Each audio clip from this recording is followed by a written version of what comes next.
environment in which men operate. So I'm just going to ask you to say a few words. She'll give you some highlights on the speakers, and then we'll be back to hand over to our first guest.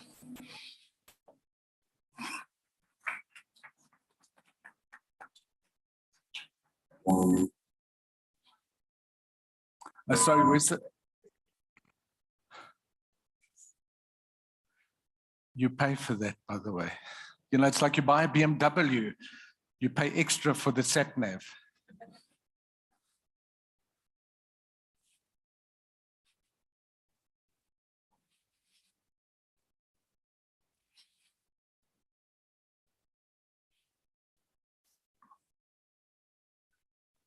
Can you hear me? There we go. Okay, I'm going to try and behave myself today because there's ladies in the room. Good morning, ladies and gentlemen, distinguished guests, lots of friends and colleagues. First, what I want to do is I want you to give a big round of applause to Eugene, the CEO of MasterDrive, and his team for making this fantastic event possible. And welcome to the 6th MasterDrive trademark event. Women with Drive today, it is an amazing setting to have this. I took a walk through quickly, and I tell you, I am pumped, because if you look at these stunning vehicles and you see the excitement of the men around them, it is a wonderful thing. So I hope that this event today will inspire ladies, you, to be that pumped when you walk out here. So this year's theme will be Women with Drive Live, a play on the word live, as MasterDrive will be hosting the event live. We all know we come out of COVID. And the theme, live, will be centered around living your best life after we move away from the challenges presented by COVID-19. We are also live at the biggest motoring extravaganza in South Africa, the Festival of Motoring. This is made possible, as Eugene said, by Messi Frankfurt, and we are so happy to have you here with us. Nishani shared with me yesterday that the first Women with Drive event had 40 attendees, right? Then the second one, 80, and the third event, they made provision for 120 women, and they had to expand it to accommodate 140. Isn't that marvelous? And then COVID arrived. And here we are back, all in person. And I can tell you one thing, you're a handsome lot. If I look at you, you all look so very pretty this morning. So traditionally, the event is hosted in October for a specific reason, because it's the transport month, and all female leaders and influential figures within the industry are being honored. This year, it's hosted during August because it's Women's Month. It is a hybrid event. Eugene, am I correct? It's a hybrid event where a number of guests can attend in person, and the virtual audience will also join us. The event will follow a similar format to what it did in previous years, where you will have a panel discussion, and then you will have speakers that will inspire and motivate us. For those who don't know, I just want to do this because it is important for those of you who don't know. MasterDrive was established in 1999, and they became part of the RAC group later in 2008. And they have expanded its field of operation to cover the African continent, and they have dedicated branches in South Africa's 3 main centers. MasterDrive has a dedicated team of professional and internationally accredited instructors who deliver training on various programs that encompass the full spectrum of vehicles, from cars to buses to trucks to motorbikes. In addition to delivering internationally proven defensive driving courses, the company also offers some training required by legislation. I won't go into the detail, you can visit their website. And there's also bespoke courses that is available to corporates and the emergency services to change and develop driver behavior, which is extremely important in South Africa at the moment. This is undoubtedly also a topic that all organizations must support who have vehicles on the road. MasterDrive also boasts a proud record of supporting several MPOs, something women are very good at. We support NPOs whose drive is to educate road users on safety and enhance the profile of changing behavior by whatever reasonable means it can promote and offer. Excitedly for me, I was part of that, the panel this year when MasterDrive launched the first annual Fleet Safety Awards. So here was also there and a lot of the stakeholders. The list of MasterDrive's involvement and achievements is a long one. So I want you to give them the bios. It is also for this reason that the RMI is so happy to collaborate with MasterDrive on common interest issues. I'm going to tell you a little story, a little more than a week ago. I was in another country.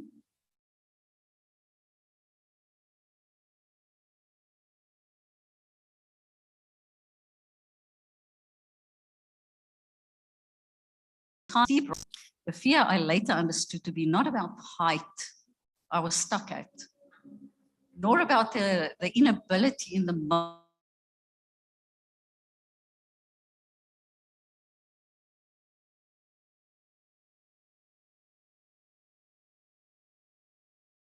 in the fear of disappointing myself.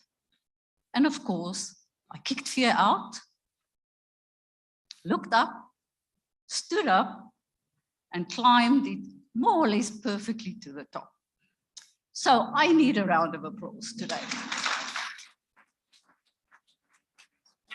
So the excitement of achieving something, you know, that kicked the old comfort zone out the door was so exhilarating. And you know, on the flight back, when I looked at the lineup of speakers today, I became as excited. Because in my travels, I came across people, because I was hiking the West Island Way, of all nations. And the common thread in the casual conversation was the effects of COVID on economies and families around the world. And the story is more or less the same. We all need mechanisms to cope with that thing that came over all of us. So women face challenging circumstances daily. Some self-induced, like in my case. And sometimes we desperately need to find inspiration in challenging circumstances. Also, the panel discussion will be of particular value in equipping us with dealing with exiting the COVID era. Post-COVID growth is a topic of much debate, which I'm inquisitive about learning more about. You must also prepare yourself, because I see there's an item that says, show her. It has her in, ladies. So you may be in for a treat. I tell you one thing, the ladies that are going to speak today are particularly impressive to me. Professor Marianne Vanderschuren will speak on empowering vulnerable road users. Advocate Liechen Strydom, human trafficking in a post-pandemic world. Lungako Mweli, post-COVID growth. The panel discussion consists of Melanie van Straten of Castrol, Karabo Dimpie from Standard Bank, Tracy Garden from SC Frankfurt, and Vivian Pearson from CEA. A good friend. Sometimes we're not friends, but in most cases we are very good friends. And then I don't see, Eugene, just help me. I don't see the lady that is the chairperson. Okay, are you chairing today? Very good. So on that very short note, whether it is your first experience at this event or your sixth, I am pretty sure that you are going to have a fantastic event today. And when you're done, do yourself a favor and just take a quick stroll around and look at the beauty that you see around you. On that note, I declare the Women of Drive Live event officially open. Thank you.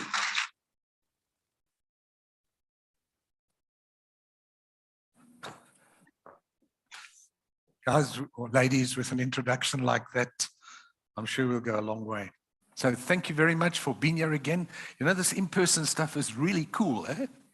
Don't you agree? There's a lady that said to me it's the first in-person event she's been to for a while. So let's make the most of it. And by the way, what Jane didn't tell you is that we've got track activities down there from MasterDrive. We've got up at the skip band. You want to come and join us, please be our guest. I'd like to now introduce Professor Marianne Vanderschuren. Just listen to some of these things. And I took out of her bio that which was noteworthy. She's graduated almost 100 honors students, over 50 master's students, and 3 PhDs. Okay? And she's also the president of the South African Institute of Civil Engineering. She has multiple degrees from abroad in the Netherlands, if I'm not mistaken. Any local ones? But she probably will be working on that for the next 2 years. So without any further interruption, let's invite Marianne up, and she's going to talk to you about a subject, as Shani indicated, vulnerable road users, but it goes a long way beyond that. Marianne, please. So much. Thank you so much for that introduction. Yourself a round of applause. Thank you for being here. Gentlemen in the room, thank you for joining us. Let's give the gentlemen a round of applause as well. We heard indications around love, and I have dedicated my life to making sure that we reduce fatalities and injuries on the road, and that we make our transport networks more secure for women, children, and other vulnerable road users. And that includes people with disabilities. So if I can go to my slides, please. You might wonder why I, as a woman, are working in the civil engineering and transportation field. And is my presentation displaying? No. Please put my presentation up.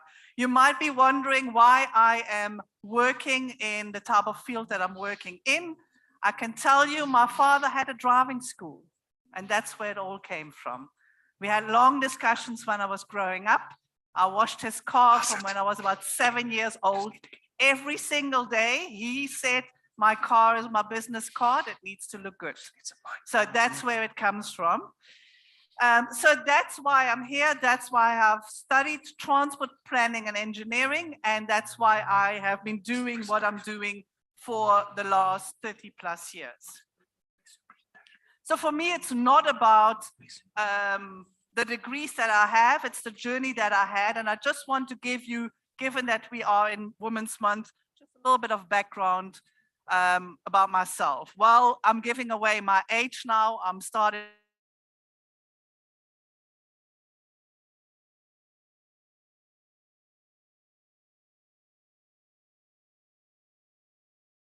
being in high school. I'm not including my primary schooling, but in high school doing maths and physics.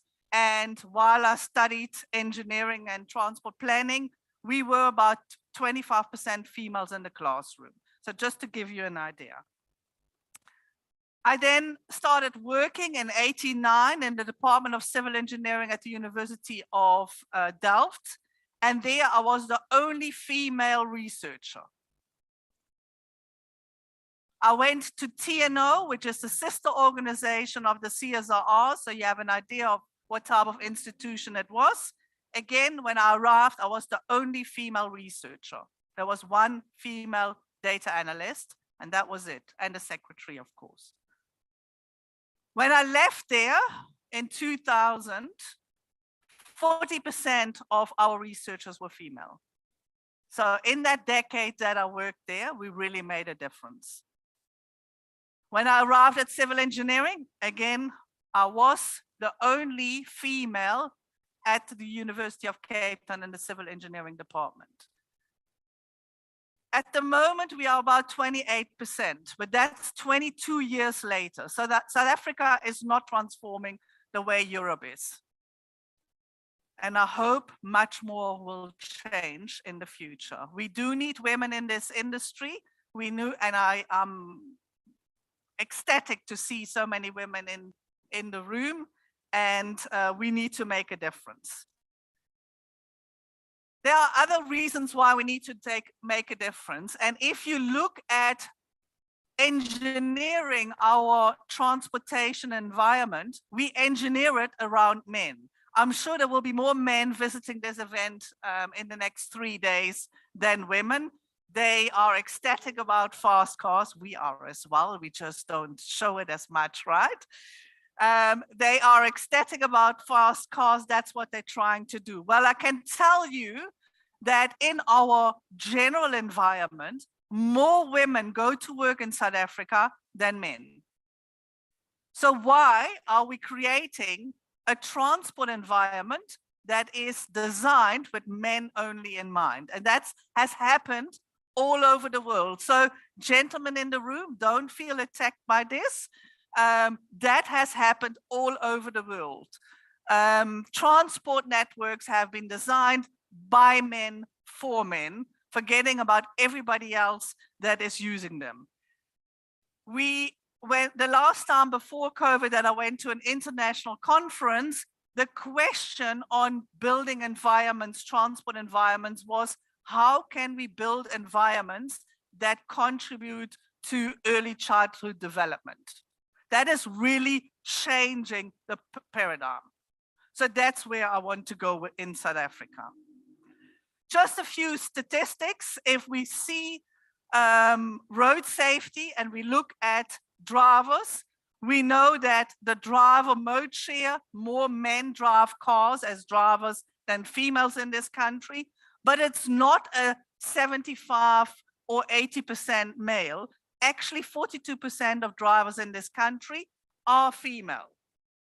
They're responsible for 24% of all crashes, and only 8% of drivers that perish on our roads are females. So even if we have a crash, it's a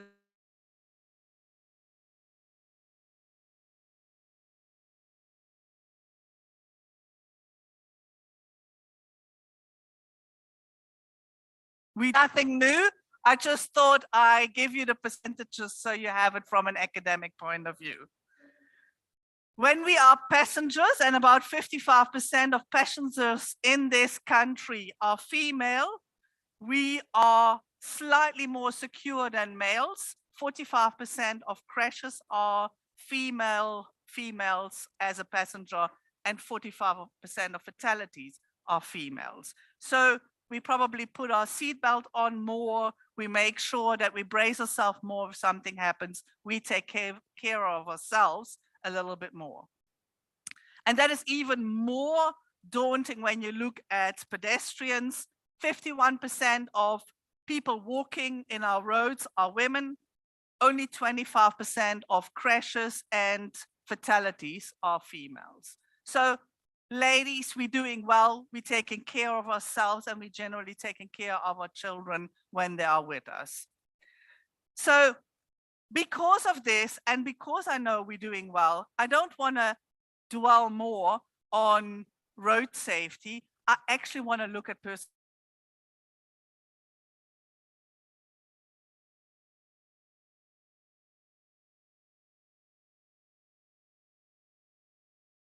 checkings and things like that.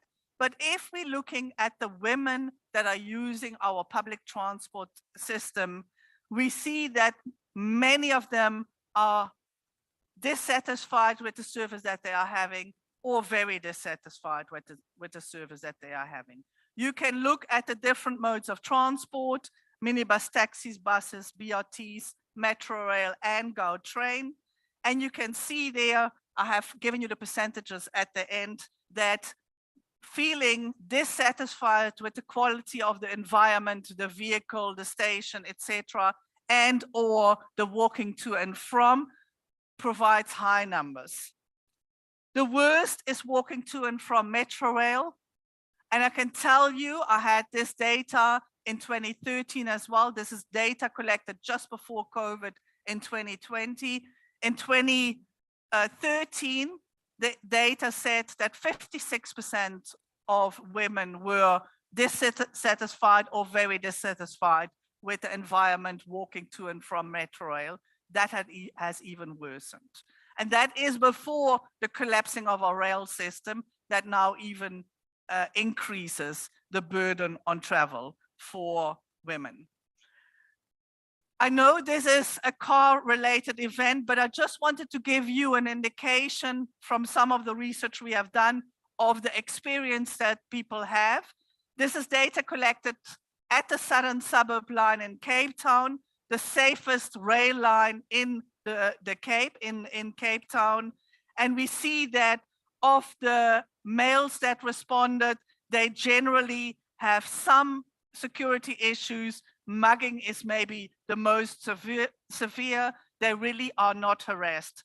While females experience verbal harassment and sexual harassment in the rail system, as well as much more severe mugging experiences. So it's not nice out there for our women. Again, this is a car-related event. So then I thought, let's look at some more recent data and see how we feel about ride sharing.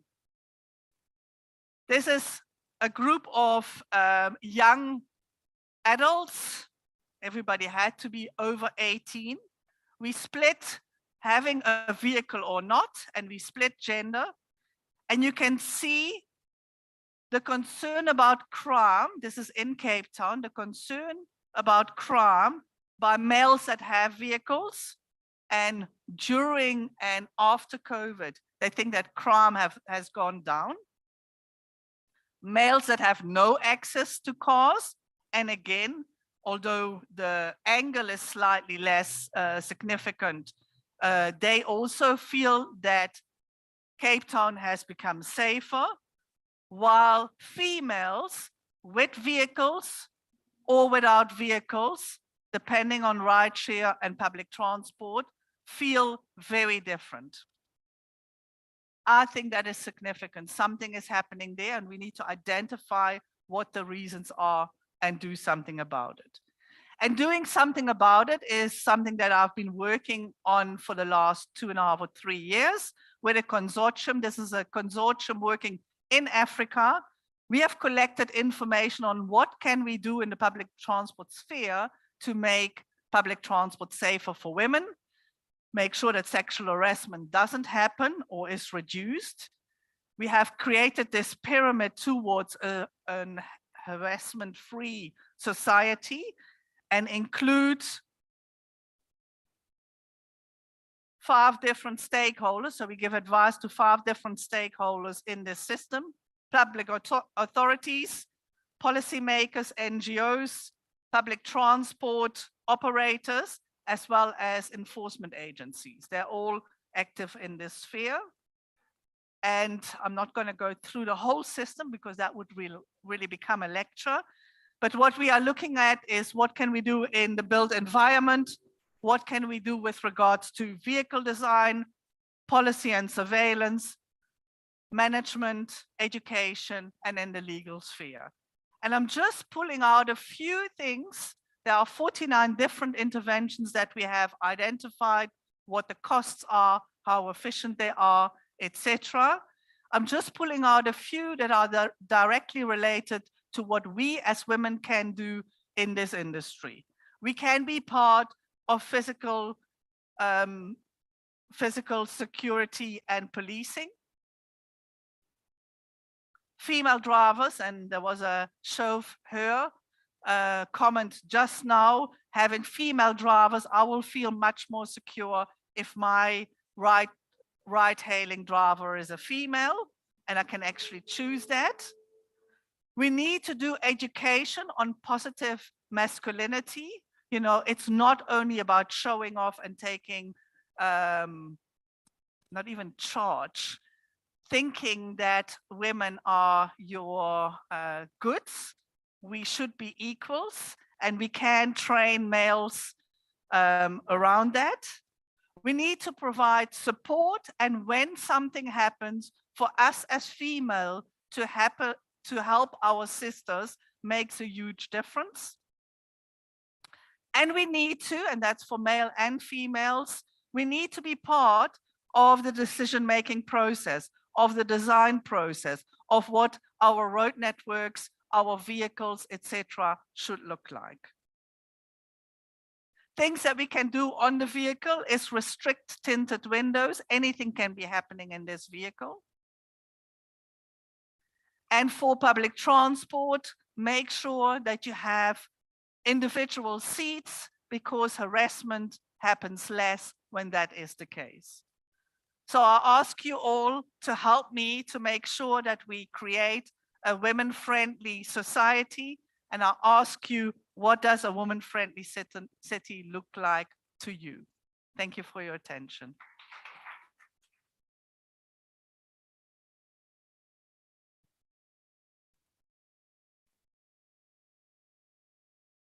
Folks, have any questions for the professor? Come on, there's got to be at least one. Okay, front row.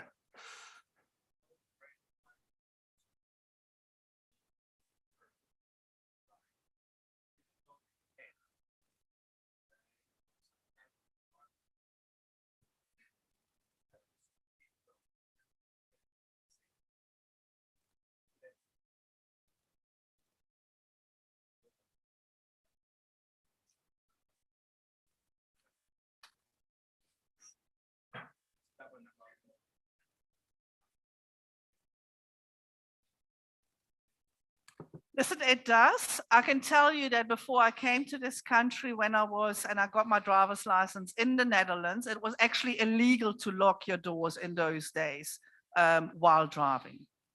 It was illegal because exactly for that reason, if an accident happened, somebody needs to be able to unlock your door.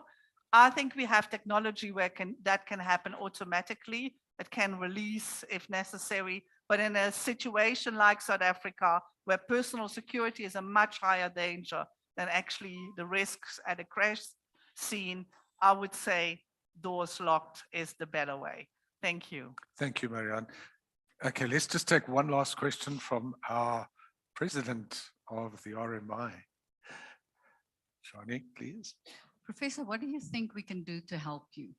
To help me, give me as much data that you can, so that I can, with my students and colleagues, analyze it and give you the best input that we can do. So sharing data would be one of the most important things that I can tell you from a researcher's point of view that we need. And earlier I was talking to my neighbor about exactly that. Is there data? Can we share it?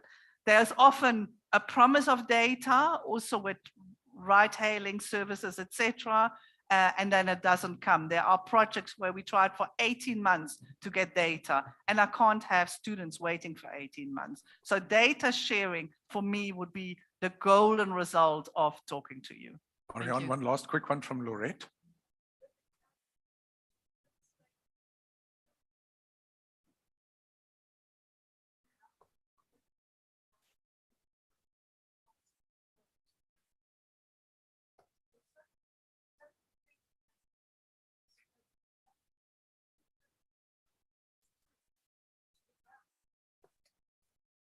Listen, it's a long road. I work quite closely with some people in the National Department of Transport. This, what I presented just now, there is a launch of a platform, an online platform that anybody can use in Africa and around the world in the beginning of October. So just send me an email and we're happy to share. I'm happy to share. It will even be launched online. So you're welcome to also be online. The face-to-face one will be in Lagos. I don't expect all of you to come there. But I'm happy to share that. We're working with the National Department of Transport with regards to road safety. I have been part of a team authoring non-motorized transport facility guidelines, but it took me 10 years to convince them that that's what they need. It will take another 10 years to integrate it with motorized transport guidelines. Thank you very much. Michelle, we'll catch up later. All right. So, Marianne, thank you very much. It's and my I pleasure. forgot to mention at the outset, young lady, Melanie, will you stand up, please? Thank you to Castrol for making a contribution to make this possible. All right, folks. So give Melanie a big round of applause. You'll see her in a moment. All right. We're now going to have advocate Liechen Strydom. And you know what's fascinating about this subject? It's something that we don't talk to normally, human trafficking. And whilst we are talking in the context of women, but please, it's also men that are trafficked, young boys and the like. So let's hear what she has to say for us. She's admitted advocate in the High Court, not to Tara. That's why she was with us today. So Liechen, if we can have you up here, please.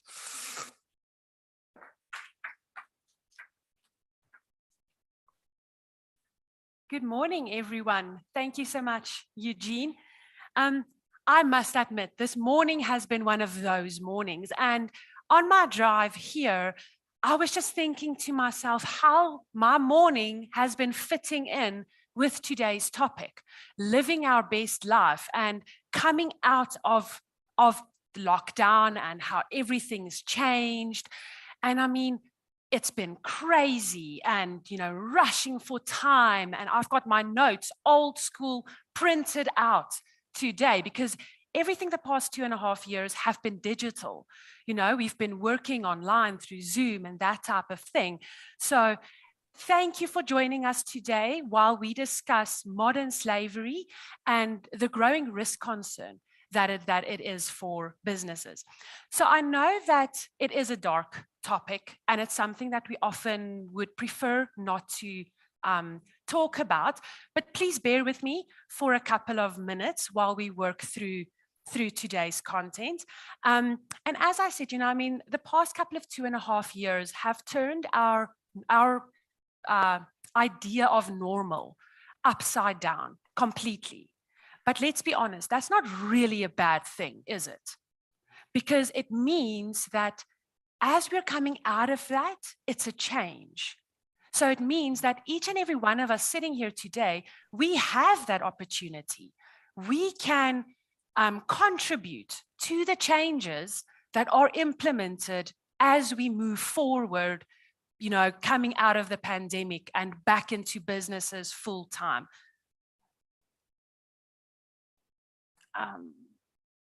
My presentation, there we go.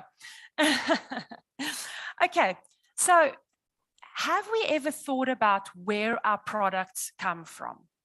From whether it's a cell phone or coffee or chocolate, anything like that. Have we ever considered what that process was from the raw materials straight through to the transporting, to the manufacturing, to that product ending up on our shelves?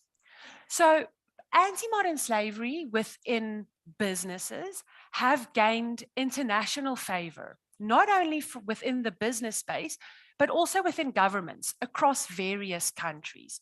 If we look at countries such as Australia, for instance, they have implemented specific legislation where businesses have a direct obligation to report on what steps they have taken within that annual period to prevent and mitigate modern slavery. So, apologies. That's why I've got my notes, because I lose track of what I actually want to say. So in terms of compliance, it's more than just ensuring that no one has been exploited within your operations or within those of your suppliers' operations. It also, at the end of the day, it adds value to your product or your service for your customers or for any other businesses who are doing business with you, because they know that you have taken the necessary steps to prevent and mitigate any form of exploitation within your operations or those within your suppliers' operations, so that the product or the service that they buy from you or pay for was responsibly sourced and it's free from exploitation. Okay, so before we consider what we can do to prevent and mitigate modern slavery, we first have to actually understand what it is So modern slavery is an umbrella term that is used, and it refers to forms such as human trafficking, forced labor, debt bondage, slavery or slave-like practices, child labor, and so forth. So human trafficking ultimately has three elements. It's got the act, the means, and purpose. So with the act being instances like harboring, selling a person, transporting a person, that is the action. The second element is the means. That is through the means of force, intimidation, coercion, abuse of vulnerability, or even abuse of power. So that is how it is being done. And then with the last element being the purpose. That is for any purpose of exploitation of a person, whether it is for forced labor, whether it is for sexual exploitation, for child labor, forced begging, even forced impregnation, so that the baby can be sold. Any form of exploitation will then adhere to the definition of human trafficking. With forced labor, that is where a person is being forced to provide their labor or services. And that force can be either through intimidation or coercion, for instance. So if a person is maybe being forced, but the means is their vulnerability due to their economic circumstances, that is still a form of force that is being used. So if there is said to an employee, for instance, if you do not this, you will be fired. But what is expected of the employee isn't a reasonable request. Okay, debt bondage. Debt bondage is where there is either an actual or a perceived debt that needs to be paid or worked back. Okay, but the debt that the employee or the person has to work back, those services or the amount that's being paid back to it doesn't really get deducted from that debt. So at the end of the day, what the debt is and how it's being worked back, that doesn't line up with what is just. So for instance, if there is an employee, there is a learnership program that is being paid for, and they have to work back, let's say, for 5 years. So we expect that after year 1, a certain amount would have been worked back. After year 2, another amount, and so forth. But if it comes to year 5 and the full amount is still outstanding, and the person can't leave employment until that has been paid back, then it amounts to debt bondage, and we also then touch on forced labor. So child labor is where any minor is expected to provide labor or services that are hazardous to their well-being, whether it is their physical well-being, their mental well-being, if it has an effect on their schooling, anything like that, then we start to move into the space of child labor. So the International Labour Organization in 2019 published a report where they researched what the scope of modern slavery is. And they estimated that it was 40.3 million people at that point in 2016 specifically who were trapped in modern slavery. 25 million of that amount was forced labor. So that is further broken down into 16 million estimated to be found in the private sector, 5 million within sex slavery. So unfortunately, when it comes to statistics, it is something that we do not have at this point to say where we stand statistically coming out of COVID. But we have seen massive increases in certain instances, whether it is for forced labor or child labor or for sexual exploitation. We have seen increases in that. So modern slavery is one of the fastest growing illegal activities globally. It is second to drug trafficking, and it is estimated to make an annual profit of 150 billion US dollars. So roughly working that out, and I did that, I think it was about 2 years ago, it worked out to about the profit of the top 50 listed companies for the year. So taking them together, that is the profit from an illegal activity that is booming at the moment. So let's move on to what to look out for.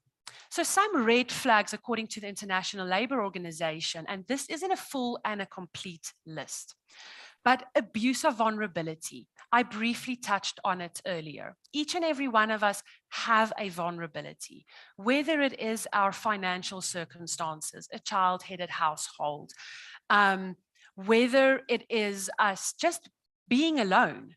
It creates that vulnerability because we crave to be within, or in between people at the end of the day. So any vulnerability that is that they can see, and they can see how they can use it, it is unfortunately used. Same with deception. So through deception, whether it is saying, oh, but if you come and work for us, this will be your job description. You will be doing this. And then when they start to work, it's a completely different picture. Restriction of movement and isolation. Those two also go hand in hand, because a person is prevented from having the freedom to move freely and do what they would like to do. They are isolated from those around them.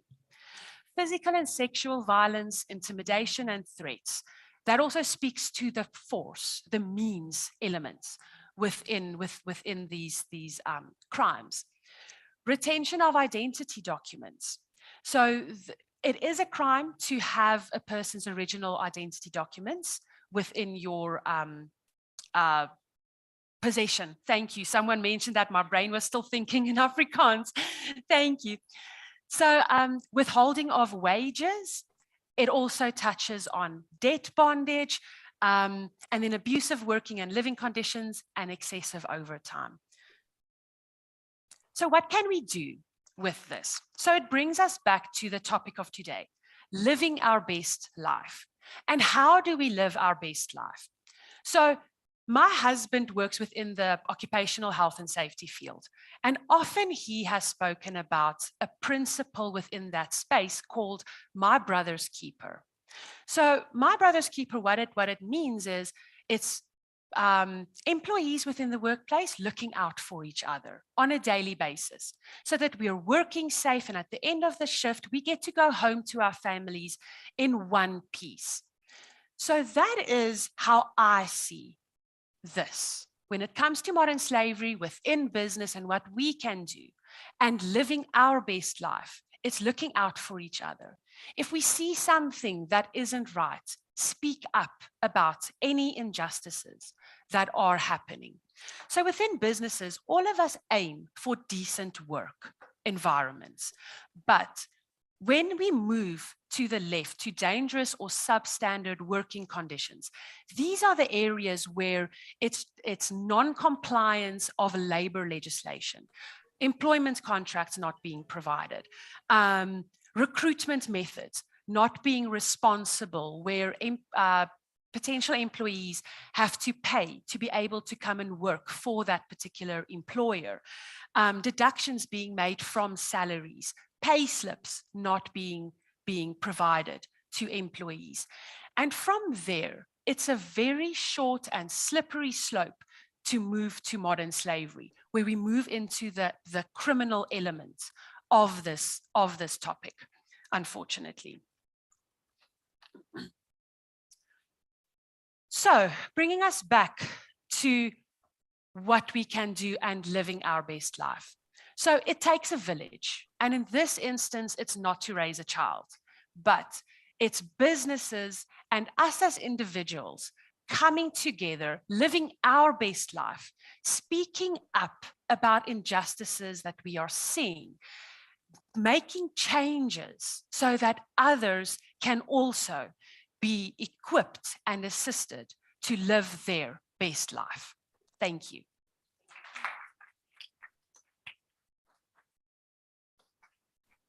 Liechen, thank you very much. You know, I think I have an awesome job. I get to meet all these wonderful people that are passionate about what they do. And when you listen to Liechen talk, you can surely see the passion filter through. By the way, I forgot to mention, Ati, thank you for the water on the table. Compliments of RMI. Thanks, guys. Just in case you were worried about your worst fears of speaking to a psychologist, let's introduce one who is really human. Just a very quick word over there. She's the founder, Lungako Mweli.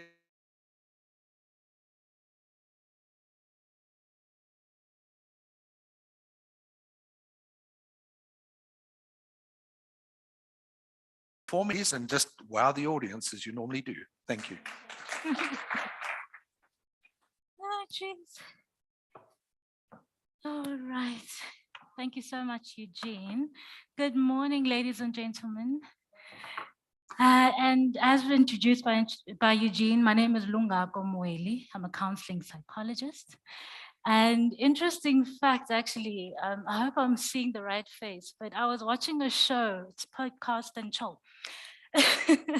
and I was watching this lady and I was like, man, this person is so interesting. And it's so beautiful to see a woman in power working their way up in their careers. And my husband was sitting next to me and he's like, you know what, you're probably going to speak to, or you're probably going to be speaking to one of these women tomorrow.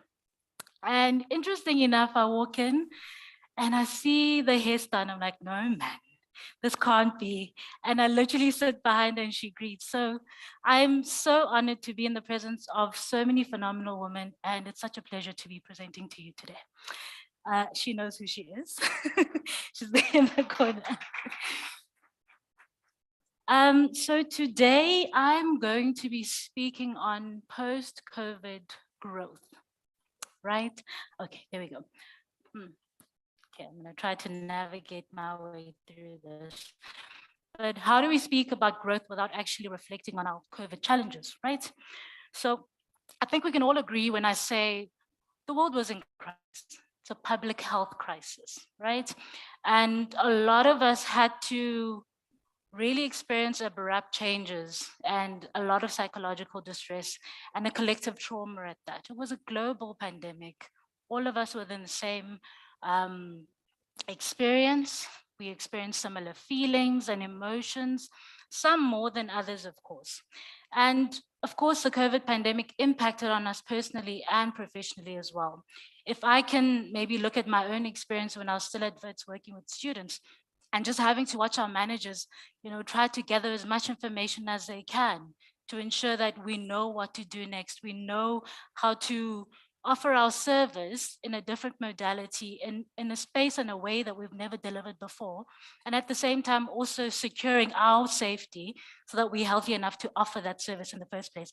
So it was a very pressured environment for a lot of us professionally and also personally as well. We experienced loss of loved ones. We saw the numbers.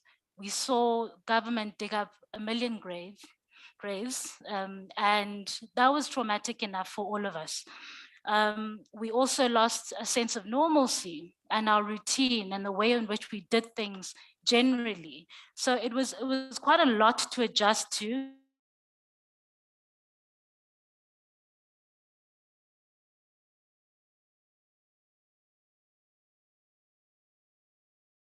Saying that a lot of individuals expressed, feeling a lot of loneliness, a lot of depression as well. And this is because when you're in a space where you are being isolated from your loved ones, and it's also in a space where you actually need a loved one to take care of you, that is a lot to take in for any individual. It's not familiar to any of us. And also that sense of feeling helpless and hopeless. I mean, I remember we were attending apologies. We were attending a lot of webinars at the beginning of, the pandemic, and there would be a lot of medical doctors there, and they had no clue themselves. Can you imagine being a professional, being in a space where you are expected to deliver, to save lives, and you yourself have no idea what is next? You're dependent on research, you're dependent on science to ensure that you do the best that you can. So it was overwhelming. And individuals felt helpless. They felt hopeless because you didn't know what is the next step, right? And also adding to that, a lot of relationship problems were experienced by individuals. I believe in our country specifically, there was a rise in terms of the gender-based violence report.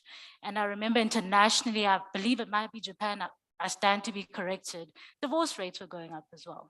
So you can already see that change, being in a space with a person for a very long time, maybe you haven't spent that much time together, caused a lot of conflict, a lot of friction as well. And also burnout. People were overworking themselves. It felt like you had something to prove because you're no longer doing things. You go into the office, you know that, okay, 9 o'clock till 5 o'clock or 8 o'clock till 4 o'clock, this is what I'm doing. So now you're at home. It's a trap. We felt like, oh goodness, I'm at home. This is going to be amazing. But it was a trap because I remember myself, because we couldn't speak to students, we couldn't see students at that time. We actually had to create pamphlets. We had to find ways to engage with students in the new way. And I would find myself in the wee hours of the night working, trying to come up with concepts and ways to extend our support as best as we can in our unit. And that was a lot. That was overwhelming. We also had women speak on just the challenges of having to juggle all these roles and you're in one environment. Remember, when you go to work, you're at work, your kids are at school, your husband is at work or whatever else he might be doing. And now you're all in one space. Children are being taught almost by you. You're also a teacher now. You're no longer just a parent, but you have to also just oversee everything that they do. And that is overwhelming. You're a CEO in your company. Make sure that's running. You are a CEO at home. You ensure that your husband is eating, is fed, the kids are well fed, and also that the homework is done or that the children are adjusting to how they're learning. So that is overwhelming for any human being. Where's the break? When do you get a break, right? And you can't get a break because where are you? You're indoors. Can't take a walk, can't go anywhere. I don't know if my mic, okay, there we go. But another significant challenge that a lot of people experienced was fear, worry, and anxiety. And I think that was the biggest and the fundamental, perhaps, feeling that was across board. Because when you know that you have family members that have pre-existing conditions, when you yourself have a pre-existing condition, or even so, even if you don't have a pre-existing condition, you are still at risk. If you speak to a human being, if you're in close contact with the human being, you're at risk. And that induces a lot of anxiety. There's even research that the Human Research Council of South Africa, I hope I got the name right, in 2020, where they noticed that 29% of the population or whoever, responded to the survey were lonely. Let me just also get my stats right as well. Yes, and 33% were depressed, and then also 45% were fearful. So you can imagine what the integral and the most overpowering sensation or emotion that people were going through was fear, was worry, and was anxiety. So how do we navigate that? We are being told now that we need to move forward. We've adjusted for 2 years to being at home. We've been told that, well, this is your new normal now, create a new routine, a new schedule. And suddenly we're being told, now you need to reintegrate into society again. And that can be daunting for a lot of people. COVID has taught us that human beings are a threat. People are a threat. More so when they're unmasked. And I'm very surprised that everybody here has no mask on. So it means that you guys are actually getting into the groove of things. So social integration is not just, it wasn't just a physical aspect, but it's also about the psychological aspect as well. Are you ready to do that? And how do you pace yourself to ensure that you're doing that as we go into the post-COVID era? So as a result, you find that people experience a lot of discomfort, a lot of uneasiness, and they feel overstimulated with being in social contact with people, and more so others than other individuals. So you'll find that there are people that generally have social anxiety, for instance, right? For them, the pandemic was cloud 9, right? Because you don't have to engage with people. And now suddenly you're being told, well, there goes your luck. We're back to human interaction. So it feeds that uneasiness, the discomfort of, oh, I need to actually interact with people again. And it can also be very overstimulating doing that. I remember even for myself, it was a challenge. When I heard that the restrictions were lifted, for the first week, I wore my mask with my clients because I was like, I'm not trusting this. So something's gonna happen here. I'm gonna catch something here. But as time went on, I realized actually, you know what? Maybe for one day I'll take it off and I'll be fine. The next day I take it off and I'll be fine. And that's how you reintegrate yourself into society again, taking baby steps, taking it one day at a time. So, but we also need to keep in mind that, obviously it is our responsibility to prepare ourselves mentally for that change and prepare our bodies and pace ourselves as we move into the post-COVID era. So what I like to use for individuals to understand the process of change is the Kubler-Ross change curve. It's the same curve that we used when we were going into the pandemic with students. And it also applies under this circumstance as well, where you are moving out of COVID, because that's also a change in itself, right? So if you think of COVID, the reaction that you generally have when you are not used to something or it's not a norm, you go through a shock and a denial stage. So this model is actually adapted from the grieving process by Kubler-Ross. So you experience shock and denial. You're saying, what? I have to be at home for 24 hours with my partner, with my children? I can't go anywhere. So you have this reaction of, no, man, this cannot be my life. I'm not going to do this. I don't have to do this. So the same thing can happen to individuals now that it's post-COVID and you have your nice routine where you don't have to wake up at 6 o'clock in the morning to make sure that you have enough travel time to get to work. So now it's like, oh, so I can't wake up at 7:30 when I'm starting at 8 just to ensure that my laptop is on in time. I have to actually prepare in time. So a lot of people have that sense of, I'm not really having this. And then the next stage that happens is the resistance stage. Some people can feel a lot of anger, a lot of defensiveness. Like I actually want to go to the old way of doing things. I want to stick to how I was doing things in COVID because that's my norm now. I had to do a lot to get to that norm. But reality then sinks in and you realize actually you don't have control over what happens in this country. If the restrictions are lifted, they're lifted. It's not your decision to make. So what to do next, right? So then you go into the exploration stage. This is where you realize, okay, well, if they're saying come back to the office, I go once a week, go twice a week. Okay, not bad. It's okay. And then you start to understand, okay, well, I've explored my options. I've actually tried to do something to get myself back into the norm. Okay, almost running out of time. And then the last aspect is adaptation and commitment. And that's when you actually start to see, well, being at the office is not so bad for me. I can actually adjust. I can actually live like this. I can live life the way I used to before.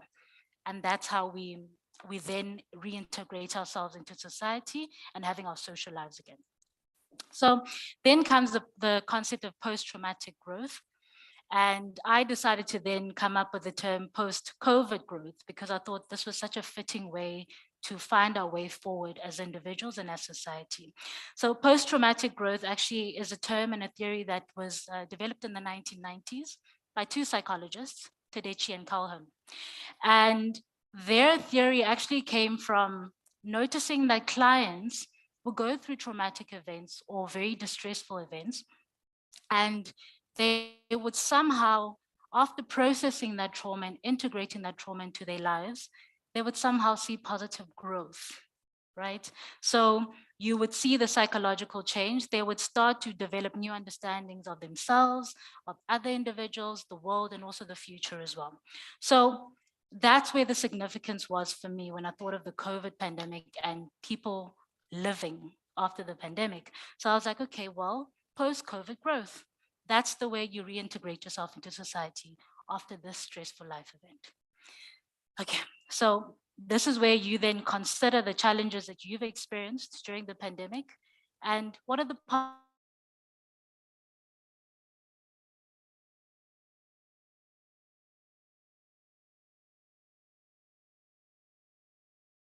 positives by any means to diminish the pain, the perspective in terms of how can I look at my experience and move forward differently and in a more positive manner and use those to actually help myself navigate life moving forward. So the post-COVID growth aspects would include having a greater appreciation of life, improve relationships with others, openness to new possibilities in life, recognizing your personal strengths, and also experiencing spiritual change, right? So when we speak about greater appreciation of life, this is when people start to recognize how life is precious.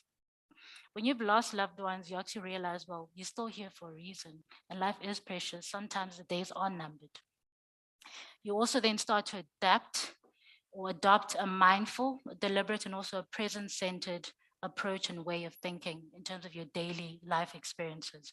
So a way in which people can do that is actually expressing gratitude. So I'm going to ask rhetorical questions as we go along, just so that you can start to think for yourself after this session in terms of how can you develop your own growth or your own post-COVID growth following today's session. So what are you grateful for? When you look at your COVID journey and that period in your life, and you looking at yourself now, what are you grateful for? And how are you more mindful of your daily experiences? The second aspect is improved relationships with others. So a lot of individuals, as much as some relationships were strained because you're not seeing people in person anymore, but you found that you had to put a lot of effort into your relationships as well. Picking up the phone is deliberate. You have to make that decision that I'm calling this person. So a lot of people then experience a sense of closeness. They felt like, you know what, they could rely on others because they check in on them and they make sure, are they doing okay? Are they doing fine? And vice versa as well.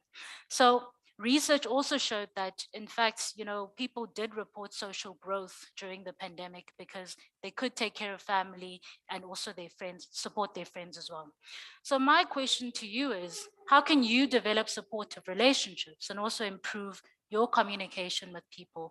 Because as the previous ladies have said, support is needed. It's mandatory, it's important. The third aspect is openness to new possibilities in life. This is a willingness to actually explore a new life path, new interests, and also making positive changes as well. And this can be done through having an adaptive and a flexible approach to life. So I'll quickly use an example. I know I'm almost out of time. When we were offering our services in terms of therapy, it was in person. But with COVID, we had to then, can you guys hear? Can I wait a bit? Okay, yes. So we actually had to move to telephonic therapy, virtual therapy. And this doesn't mean that it wasn't modalities that existed or ways of which therapy was conducted. It just wasn't as big. So it was unfamiliar to me, unfamiliar to us, and it was daunting. But now I can look at it and say, well, I've added another service to my practice. I can now do online therapy, which is something I had no skill for before. Okay, so that's another way of looking at the adapting and the flexibility as well. So, okay, almost done. So if you were open to new possibilities post-pandemic, what would you explore and what positive changes would you make in your life? Okay, and then we look at personal strength. These are the internal attributes that you rely on, that you noticed about yourself. So as you sit here, I would also like to actually say that this is a display of resilience. You've overcome and you've adapted after a challenge. So you are all resilient human beings, and that is an internal or an innate attribute that you have. It can be learned. Okay. Well, okay, I'm closing off. And then the last one would be the spiritual change. So we can all make meaning of the traumatic experience that we've had. Your COVID experience is yours. So it's important that you also look back on it and find meaning in it. What did it mean for you? What did you learn? Is there anything that was personal to you that you take moving forward in terms of how you're going to live your life moving forward? So my last question is, if you could make meaning of your experience of the COVID pandemic, what would it be? Right, thank you so much.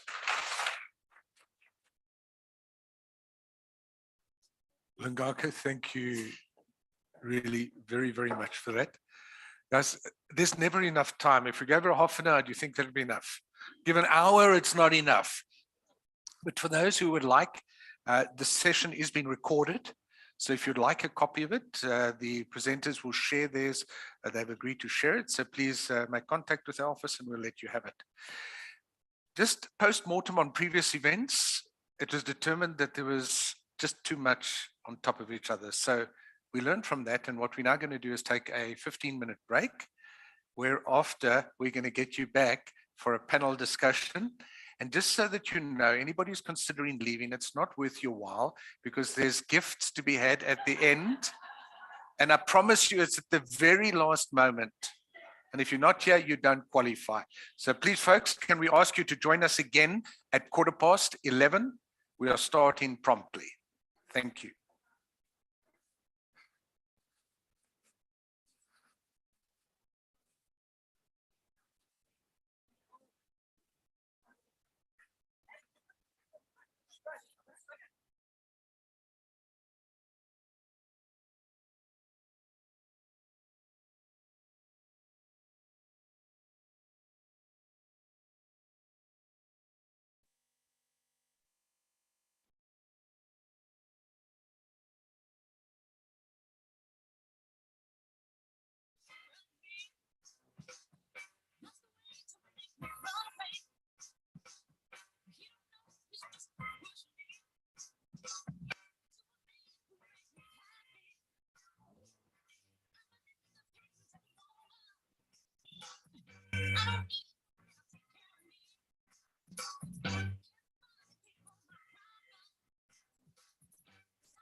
Hi, folks. Can we start settling down, please?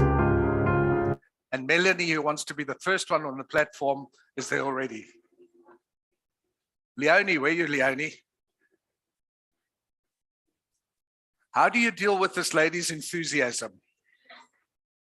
Hey, where are you, Leonie? Where's you hiding? Not fair.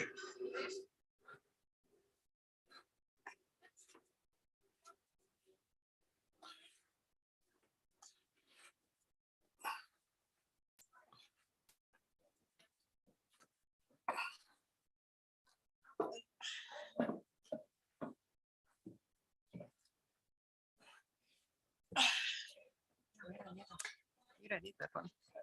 In case I mess up this one.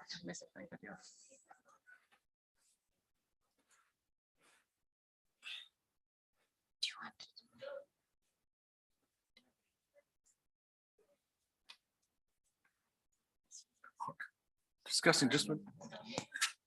Yeah, I only have 5 minutes to speak. I think I'm just for the interruption.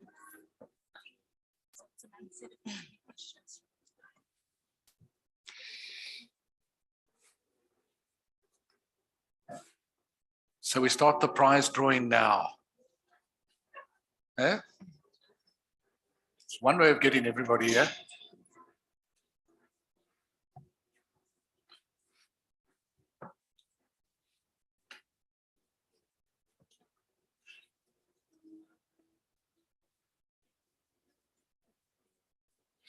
Okay, folks, let's kick off.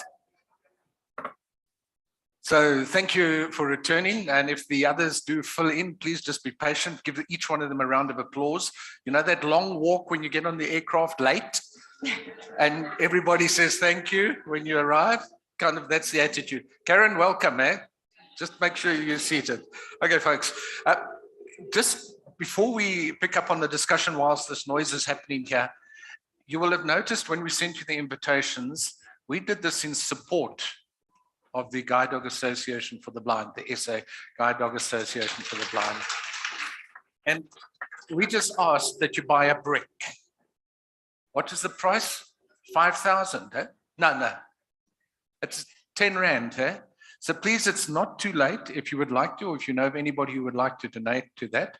None of that comes to us, but it's really a worthwhile cause. And by the time you've heard Cornelle after the panel discussion, you'll appreciate just why this is important. And Lorette, I know you're going to punt it for us, eh? Absolutely. So let's kick off.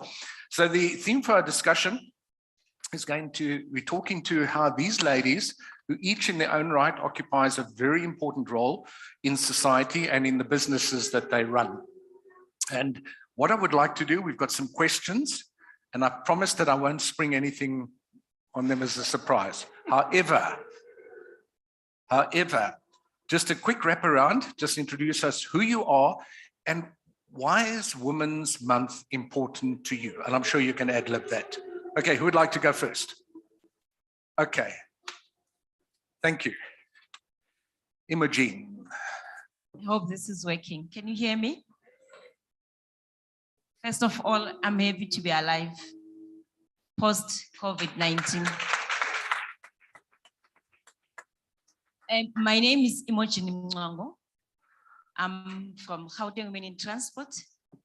It's a private company, 100% Black-owned women, bus commuter transport. I'm also a vice president for South African Bus Operators Association. I've got my team here. I don't know where they are. They're still having me. I can see one of my council member, Kate, there. I think for once in a year, which is a Women's Month, that we celebrate women and celebrate women achievement. And we also discuss all challenges that women go through. And I think I really appreciate and give a big applause to MasterDrive for making sure this event is happening in August, not in October. And for once, just being celebrated as women. Thank you very much. Imogen, thank you very much. We can hire you as our PR, all right? Tracy, she's been dying to speak, folks. So please just hold your breath. Go for it, Tracy. Hi, I'm Tracy. Thanks, Eugene, for having me. Happy to be alive, the same as Imogen, post-COVID. I think we deserve a day to celebrate Women's Day or a month with all the challenges that we have, each and every one of us here. And thank you, Eugene. Thanks, Tracy. Let's have Viv, please. Can you hear me? Okay, thank you. I couldn't hear myself. I'm really happy to be here with everybody in the room, especially the women, as well as the men. What would, I mean, we do appreciate the men in our lives as well. So thank you very much for being here. From a SAIA point of view, okay, let me first introduce myself. I'm from the South African Insurance Association. Vivian Pearson, the CEO. I've been with the South African Insurance Association for 18 years, and it took me up to 6 years ago to actually become the CEO. So I think women this day today is to celebrate all the successes and all the talents and everything that women give to this industry, your industry, my industry, to South Africa. And I'm very happy to be here. Thank you. Would you know that Viv used to be a diplomat in her past life? Well done. Okay, let's have. Hi, everybody. My name is Karabo Dimpe. I am a financial advisor and I'm also an author. I think Women's Month is very important for me because it's the 1 month where we women get to encourage each other, celebrate each other, and inspire one another on our journeys in life, because things are not easy for us as women. So I wish we could have Women's Day every month, but my son would disagree. He says I'm very unfair because I've got Mother's Day, I've got my birthday, and there's Women's Day, so I don't think he will agree. But yeah, I'm happy to be here. I'm happy to be alive, and it's such a beautiful month for us women. Thanks, Karabo. Just by the way, you've also got a restaurant, eh? I do my own cooking at home. Yeah, I'm a professional chef as well. So I've got, it's called Mohodu Cafe. It's on Uber Eats, so I cook from home, and yeah. Yeah, kind of amazing. Author, eh? How many books? I've got 4 books out now. Come on, ladies. There's a challenge. Karabo's challenge for you is to read her books and then to start at least 1 chapter by the time we meet again next year. How's that as a challenge? You're up for it? Okay. Just before we move to Melanie, the theme of our discussion, and I'm so glad it was mentioned by Shana, is that live. We're grateful to be alive, aren't we? And I think the way we do that is by celebrating it in the circumstances this. So again, I love your thoughts over there. Melanie. Right, good afternoon, everybody. I think almost good morning still. So I'm Melanie van Strydom. I'm currently the sales director for Castrol Southern Africa. I'm also the chairman of the board of the Rose Foundation, which stands for Recycled Oil Saves the Environment. Women's Month for me, I think I'm incredibly privileged, firstly, to work for an organization that truly believes in transformation. Over 60% of our BP leadership globally is represented by women. Our BP South Africa CEO is a woman. Our Castrol global leader is a woman. And I think as women, we have a duty and a responsibility to show the young women of the future that nothing can stand in their way. There can be no barriers. There is no industry that's going to prevent them from truly being able to show up every day, being 100% authentically themselves. Thanks, Melanie. By the way, Lungako mentioned, remember, 8 until 4 or 9 until 5. Who works those hours? I don't know anybody who does. It's probably 6 to 6. Eh? So we appreciate your sentiments there. Melanie, let's kick off a question to you. Your lubricants, Castrol, it's normally associated with being in a man's world. What are the challenges that you face to get where you are? Sure, many challenges, I think. But again, if I just go back to being in an organization that's truly just embraced me for, my skills that I can bring to the table and not necessarily the gender. I think I was also incredibly privileged that my previous role was logistics and operations manager for Africa. So another completely male dominated environment. And I've been surrounded by male colleagues that never made me feel for 1 second that I wasn't capable or equal to them. So being in that kind of environment where I felt equal, I was able to really show up on a daily basis and, you know, add value to an organization irrespective of what we were doing. I must tell you, it's great working with her. Eh? Awesome lady. Thank you. Viv, can we talk to what you experienced? And by the way, this is really free-flowing. Anybody who wants to chip in, do so. You head up as an association. So yeah, those who don't know, South African Insurance Association, all right? How did your industry, or what was your experience leading an association? Now you've been there 18 years through COVID. What was your experience and what made that industry, the insurance industry, survive it better? Thank you very much for that question. The insurance industry was very lucky with COVID-19 coming our way in terms of how we quickly adapted, and we were very agile. We were helped a little bit because a lot of our work is around working with government, collaborating with government and all sorts of parties. Also with our fellow industry, life insurance association, the banking association, etc. So we had advanced knowledge. We have a wonderful bunch of people, 20 CEOs of insurance companies sitting on our board. We, way before the lockdown was announced, we had special board meetings. We agreed how we will consider helping policyholders who may not have work. We were fortunately classified as an essential services. We then looked further in how we can help society. So we contributed to PPE and support for clinics and all sorts of things like that.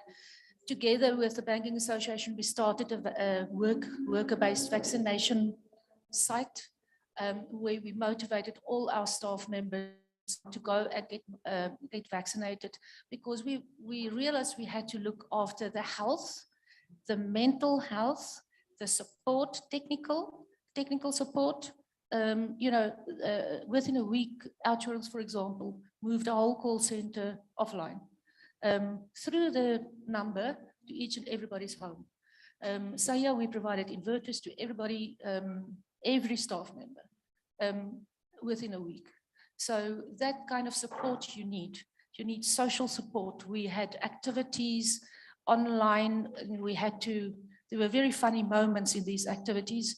For example, we had a WhatsApp group for Sahia specifically, and we had to, for the first Heritage Day of lockdown, we had to all practice the Jerusalema at home, and we had to make a video of it and put it on our WhatsApp group. And then we had a meeting and we just laughed our heads off. It was difficult for people to adapt, but with the support, that social support is, technical support is a given. The social support, encouraging people to come on screen, and then they would say, no, I don't have makeup on. We don't care. No, I don't have my wig on. We don't care. So eventually it just became super. It took a while to adapt, but coming out of COVID is more difficult. We almost have to force people to realize they are now locked in a bubble and they are scared to come out. So yeah, I think a lot of things changed. Our way of dress changed. Yeah. I'm, for example, What did you tell me about what will you never go back to? I will never, ever, ever wear heels again, ever.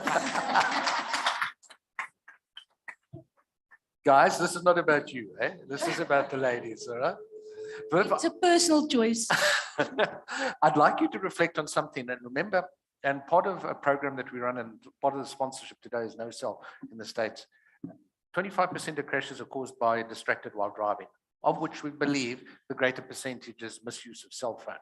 So I'm going to ask Viv to think carefully about her answer. She doesn't want to perjure herself. What is the solution to getting South Africans changed? You know, even if they have Bluetooth on the phone, where do you see them put the blooming phone? Next to the ear, eh?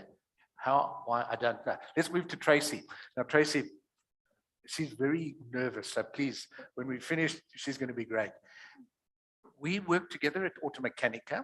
That, I think, was one of the first major events that you sorted out. But FOM, certainly the biggest on the calendar as far as this, Mr. Frankfurt. How did your industry deal with the challenges? Because you couldn't get people together. How did you cope? What did you do? Okay, in terms of the events that we started the first one in October last year. So we did a wind show in October last year. 3 weeks before the show, we had the Omicron scare, and everyone was nervous. Is this going to happen? Are we going to get people to the show? Should we move it back to virtual? And we made a call. We were having a virtual meeting at the time with the association. And we said, okay, well, let's just try it, because this is just not going away. We're going to have to start with events somewhere. And we managed to run the event. We had limited numbers. So when it came, it ran alongside a conference. So as we were getting closer to the 200, we could only do 250 in a room because we had to keep to the COVID protocols. We were getting very nervous because the calls were, it just seemed like people were desperate to start getting out. But at the same time, we needed to be, organizers that showed that we care about the people that we work with. So there were massive challenges, but we managed to pull it off. We managed to keep to the COVID regulations. We closed off the conferencing at 250. The association wasn't very impressed with us because the more numbers they could get in, the more money they could make, especially starting to come out of COVID. We managed to do that one in October. Then we had another one planned for November, and that just didn't look like it was going to happen at all. So we moved it to February, and that was also, again, a challenge because as you get into December to try and market the show and get people to come in, because from the middle of January, people start coming back from leave. We managed to get that. Then we planned Automechanica, which happens every 2 years in South Africa. Should have happened in 2019. We moved it to March. With the help of the association, Yaki and Ati and everyone in that association, we went on their advice. Industry is not ready for the event yet. We moved it to June. We were very nervous about June because the industry still wasn't ready. And we said, well, if we don't do something, when are people gonna be ready? So we ran the event in June. We still had restrictions, and people came out. We had a bigger turnout than we had expected, which was good. And now we're lucky that the restrictions have been lifted now with FOM. And you can see just from ticket sales, from calls, that everybody's excited. Everybody wants to be here. So I think for us, Okay, Tracy, thanks. Yeah. By the way, Tracy was telling me about that wind event that they organized. She said only government ministers attended, all right. So, Karabo, let's have you talk to us. Now, you're a financial planning expert. Okay, help us understand look, it's people in general, but I think there's many disadvantaged women, single mothers, etc. What's been your experience? What advice can you give to these who are dealing with the challenges that we face post-COVID? Okay, so in my line of work, when COVID hit, it had very devastating effects in a lot of people's financial standing. And as a financial advisor, I had to go through also a period of, we went from face-to-face consultations to having to move online. And I'm one of those advisors. I love, my heart is really with, I love giving my clients financial education. So most of my clients are, I run workshops in communities, in less privileged communities, financial workshops. So I find myself having a lot of clients who earn below the minimum wage. So when COVID hit, it was very disastrous for most of them. And especially women. We saw a lot of women losing jobs more than our male counterparts. And in South Africa, you know, there's a lot of women-headed household, a lot of single mothers.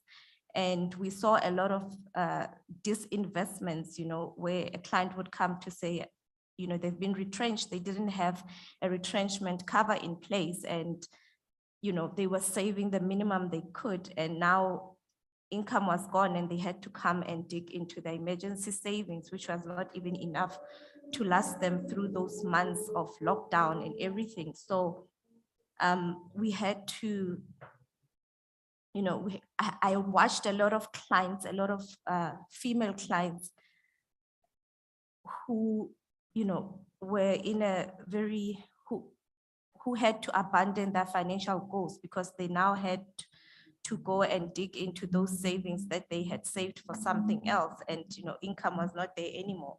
So from that, I think what I'm now teaching my clients, and we were teaching it even before, but now more than ever, we're seeing a lot of clients who are now looking for more risk covers, because you never know when the next virus will hit us, you know, when the next lockdown will come. So we're looking at making sure that you are covered. We're taking retrenchment covers. We are taking life covers, because we saw a lot of people lose their lives, a lot of children losing parents, a lot of children having to get out of school because the breadwinner is dead and there's nobody to take care of these children. So what we're seeing now is a lot of clients who are interested in covering themselves for risk, making sure that should you leave this world, your children will be well taken care of. And that is what is also close to my heart: estate planning and financial education, you know, both for parents and children, because, you know, we've seen a lot of clients, you leave a sum of 5 million for your children and they don't have the necessary education to invest those funds, and they blow that money away. So my line of work, even though I, besides giving financial advice to my bank clients, I do run these workshops in the communities where I'm teaching women, especially women in Stokvels, but not just limited to women, on how to manage their finances better, how to plan, you know, for the unknown or any other type of risk that we might come across. Thanks, Karabo. We'll get back to you in a moment. And the one question that I'd like you to reflect on, what tips can you give us to deal with the challenges that people face? It's all very well, say save, but how do you, and particularly single mothers, you can share that with us in a moment. Imogen, a bus in this time, it must have been very difficult. Just talk to us about the challenges that you faced running buses. You had sanitizing, you had social distancing. How did you cope with these things, and what was your experience? Thank you, Jean. It was not easy to move from 100% operation to zero operation. And I think most of the speakers have shared all the challenges that we also went through, whereby you have to make sure that you understand the unknown, how to deal with the unknown, because first of all, it was the unknown. We didn't know how to deal with COVID. We have to research, we've got to communicate with our staff, and our staff, it's mostly not illiterate, but they can, you know, understand where to make sure how we, you know, have to have platforms to communicate, because I think the main issue was communication. Communicate with them at home. We also had a challenge that we've got these people that leave home at 3:30 in the morning and come back at 7 o'clock in the evening. Now they're at home full time. Now how do they deal with their families? So our shift mostly was from no operation, no bus, and target the wellness of our staff. And I'm happy that the first speaker talked about, we had a psychologist. So we had to organize counseling for our staff, because dealing with the unknown and being at home, some of them, their homes are far away. They stay in one room and it's them, just them in their rooms. So we had to arrange counseling and teaching them also how to use WhatsApp for them so that we can communicate with them. So it was not easy, but it was more funny was from our side. Because all of a sudden we've got very old buses that, like I can see very young ladies there, the age of the buses are the same as our buses, you know. Now, Eugene, those buses, if they stand for more than 3 days, the 4th day they won't start. You see, now we have to go and climb the buses and start the buses, you know, and most of us, you know, you present. And some of us are more present than others. And you know, you look at, luckily the truck drivers were around. Remember, yeah. They were, and we'll go, come here, stand there. Check the button, can it start? And we had to do that every 2 days. It was very stressful. At the time, it was a learning curve for us. And then all of a sudden, now there's no income, and so what? Fixed costs are there. Yeah. You have to pay them. There's no income. Now we have to think as a company, another source of income. And then we started brokering. You know, we had migrant workers must come back, and that's how we sustained ourselves until May and so on. Then gradually they started to rotate, and we lost some of from the staff because they ended up going to companies that were hiring them from Monday to Friday. So sometimes we'll go for 2 days and 1 day and all of that. But you know, and the cost of making sure that the COVID-19 protocols are adhered to, it had to come from ourselves as a company. It was not easy. So it was very stressful moment, but at the same time, it was more of an introspection. What are you doing as a person, as a company? How do we get out of this? And our focus, as I said, was more now on the well-being of our staff. Then we started to look at them because now there is so much void. And I think we talk about the loss of families, colleagues, and all that. Then the post-trauma issue, how do we deal with that as a company? So that's where we're spending most of our time. Right. And the passengers at the same time. Some were they're not cooperative in terms of sanitizing, wearing masks, and all that. You all know that it's a human nature. It's like the lady said, the second stage of change, resistance. You know, you don't want to do it. We all understand that. But really, we didn't collapse. We still operating. Thanks, Imogen. I'd like to get back to you in a few moments and ask you, I mean, one of your biggest costs is fuel. How's this impacted? We also know the bus industry, when there's an accident, and it's more called a crash, the fatalities are incredible. What do you think, and I know you're not prepared for this, but what could we do to improve road safety for our passengers? We'll get back to you in a moment. Okay. By the way, Karabo is giving us some free courses and some books, eh? Yeah. Okay, so give her a big hand, guys. Don't be fooled by that smile. She's actually a vicious businesswoman. Okay, let's get to Melanie. Melanie, you are governed by a number of restrictions about what you can tell me about the industry, etc. But you must have a personal view on some of the insights that we could have learned or should have learned from COVID as we exited. Eugene, I think probably my biggest personal learning that came from COVID was really that definition between management and leadership. I think what the COVID pandemic taught us is we were no longer experts in our field. You know, none of us in that point in time knew what we were doing, how we were going to do it.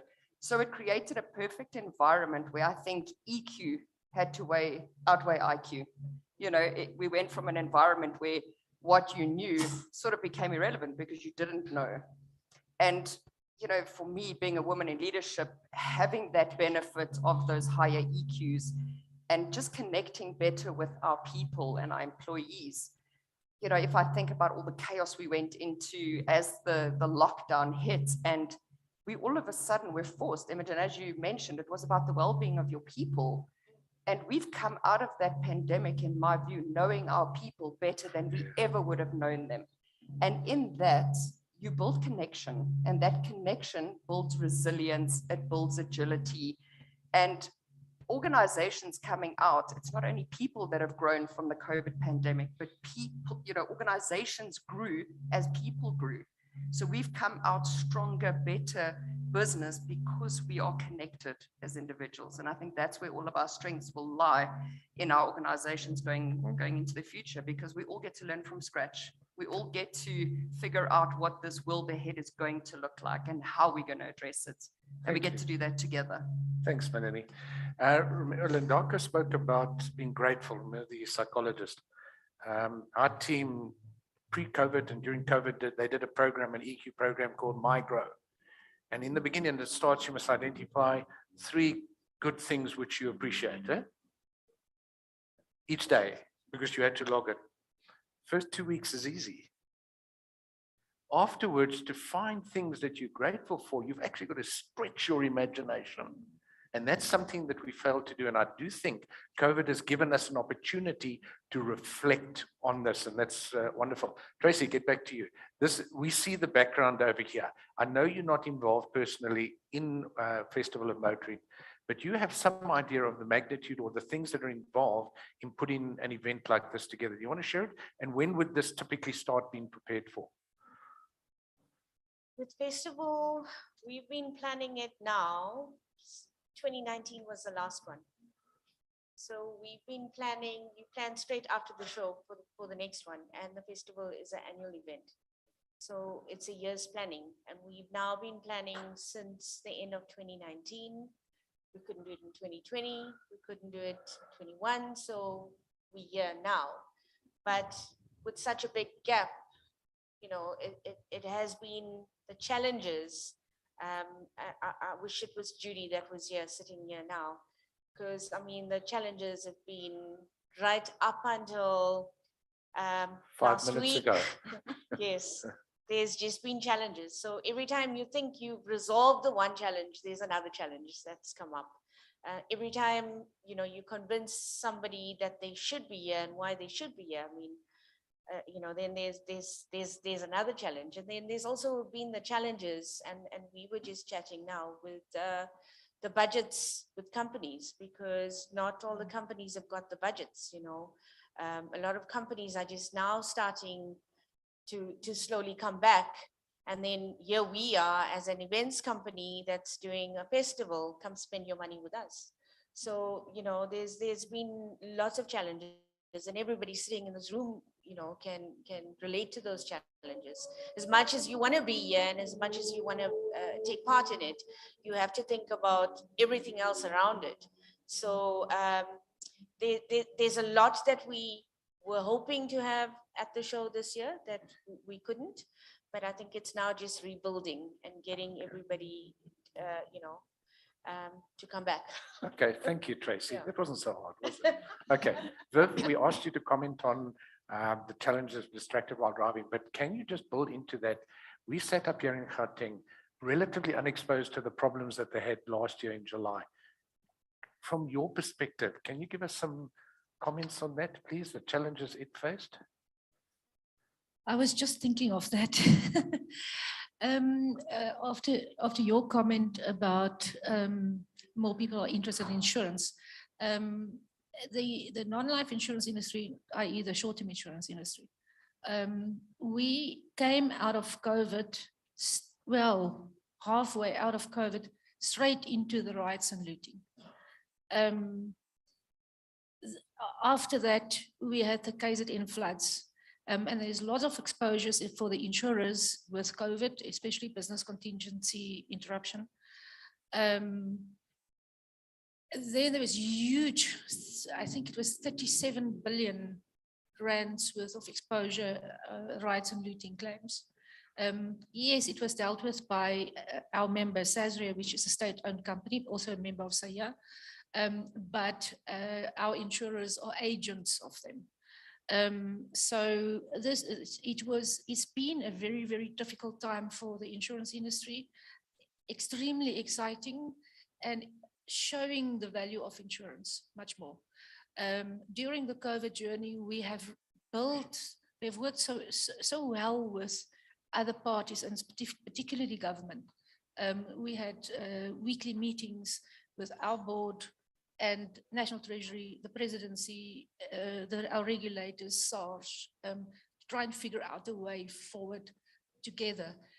With the riots and looting, we worked with those very same role players. Every week we had a board meeting with them late in the night, obviously virtual. So to firstly deal with the claims, because the issues were related to the, there were thousands and thousands, and there are only so many loss adjusters. You can go and look. So it was really hectic. We also helped government to create a portal for the uninsured businesses. And there was a lot of emphasis on how can we increase insurance for uninsured businesses. So yes, I think the insurance industry has changed. We have shown that we can withstand those events, but not if it comes around again and again and again. There are limitations to insurance, and we have a lot of talks with government in terms of trying to find ways forward for pandemic cover. Pandemics are not covered anymore. It's not, no, it can't. It's not an unexpected event anymore, and it is a global event. So we don't get reinsurance for it, and therefore we can't give insurance cover. So similarly, you know, the climate change and floods, it's not going to not happen again. It will happen again. So having those talks with government to see what can the private and public sectors do together to find different ways of addressing those risks. There's a lot of talks about that. And so we are forward looking. We're talking about, okay, I don't want to say this, potential grid failure. It's common. So, but we're not saying it's going to happen. We're just saying if it happens. But we are working on it with everybody. So I think that's, if you want my answer on the cell phones,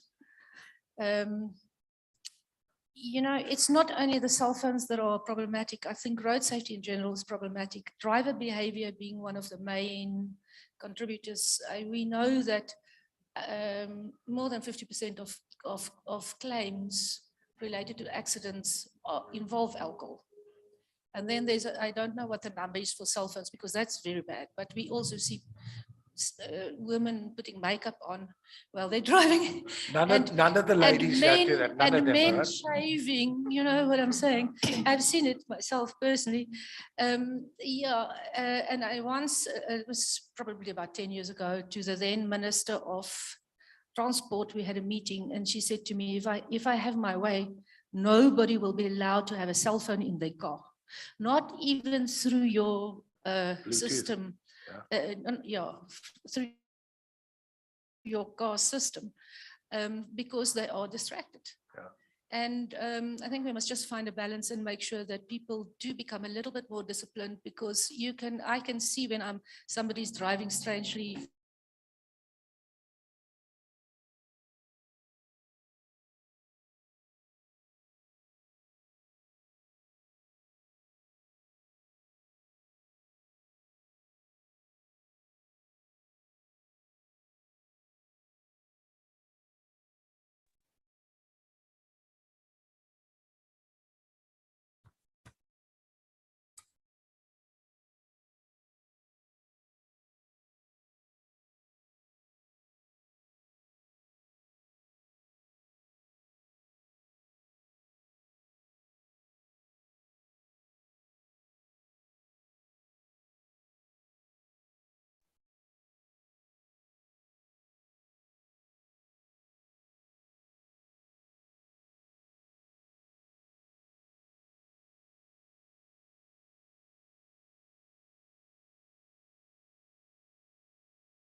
Critical illness cover in the event of being diagnosed with an illness, and people who had wills in place. Those people are people who were able to then submit claims in the event of these events happening to them. I received a lot of claims from my clients who now think and see me as their hero because at the time where they thought that their life was over or something had happened, and I remind them that no, but remember you have this cover that's going to pay for your house or for your car for the next 12 months, so you'll be fine in that area. And with lives lost, unfortunately, you know, we can't really put a value on someone's life and monetary value on someone's life, but most of the clients that lost their lives, I made sure that their children were financially okay after they lost their lives. So even though, you know, we couldn't prevent them from dying, but we made sure that the children were looked after, you know, losing their parents. And those who had drawn up wills, you know, they prevented a lot of, you know how it is when someone loses their lives, you have family coming from all over who want to come and now dictate how your assets should be distributed. So those who had drawn up their wills, you know, they were able to now come and, you know, distribute those assets according to your wishes that you had on the will. So my tip would be to prepare, you know, you never know what's going to happen, when it's going to happen. But if you are prepared, then you have that peace of mind that should anything happen, then, you know, financially, your children will be okay. If you were to lose your job, you'll be okay for, you know, a year or two if you had taken that sort of a cover. So even to the employers, you know, I'd like to say financial education is very important in the workplace because we spend so much time at work. So I think employers need to introduce some financial education for their employees, because we have a lot of employees who are stressed because of financial issues, workers who can't even go to work because they don't have transport money. So I think financial education is very important both at home and at the workplace. Thanks, Karabo. Yeah. Appreciate that. A banker with a heart, is that a bit of an oxymoron? Eh? Please, I'll be nice to you. Right. Verb, take our message, please. I was thinking, what would my take-home message be? I think COVID was our first big shock. I mean, I do not think anybody ever expected it. And the first month was like a honeymoon period. It was so cool. You can do this. My son and I made pineapple beer, stuff like that. I never thought you'd make pineapple beer. And we obviously drank it before it became beer. So it was basically pineapples juice with yeasty taste. But it was fun to do. SA Breweries, watch out, here comes your competition. So, but then it dragged on for 2 years. Yeah. And I think that was difficult. I think what we have learned with that and what do we need to practice now, because we are now in an even more chaotic world. We are in a world where there's war. We're in a world where that causes up petrol and diesel prices to go through the roof. We have civil service delivery unrest and things like that. I guess for good reason. We have a political situation that's currently a bit volatile. We have weather events that's not going to end. So it has become a very challenging world. And I think COVID, we must think, we must believe that what we learned through dealing with COVID, being adaptable, being supportive, looking after each other, talking to each other, working together. When you notice somebody is not doing well, do whatever you need to do to change that circumstances. Yeah. And I like what you've said. We've all become closer, more caring, more supportive. Okay. So I think we should take those skills that we don't know that we've learned into this new, real, very scary world, because we will have to deal with that too. Okay. And we will. So that's my take-home message. Thank you. Thank you. Appreciate that comment. Tracy, your last moment of fame. Take-home message. Geez, okay. My take-home is we have not had this for a while. We've all been closed up for a long time. We've now, after two years nearly, come back. So my take-home is come and visit us this weekend, have some fun. Leave the all the challenges that we've had and just, have some fun. They're a great crowd to work with. So really, thank you very much. Imogen, your take-home message. Just before you forget, next up, we're going to have our motivational speaker. Cornelle, you ready? Start getting ready. Okay, Imogen. I think my last word to all the people who are sitting here is to become active citizens of this country. Let's not let things just go away. Okay, folks, give them all a very big round of applause. And thank you for being here with us. We really appreciate it. If you just give us a moment just to clear these chairs, we're going to get Cornelle up here with Vogue.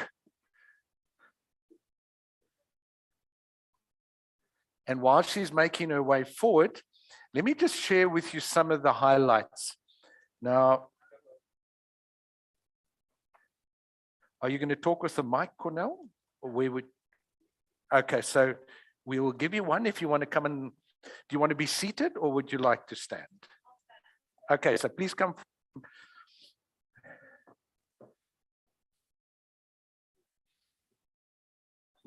You can stand at the bottom if you like. No, we'll operate it from the back there. Okay.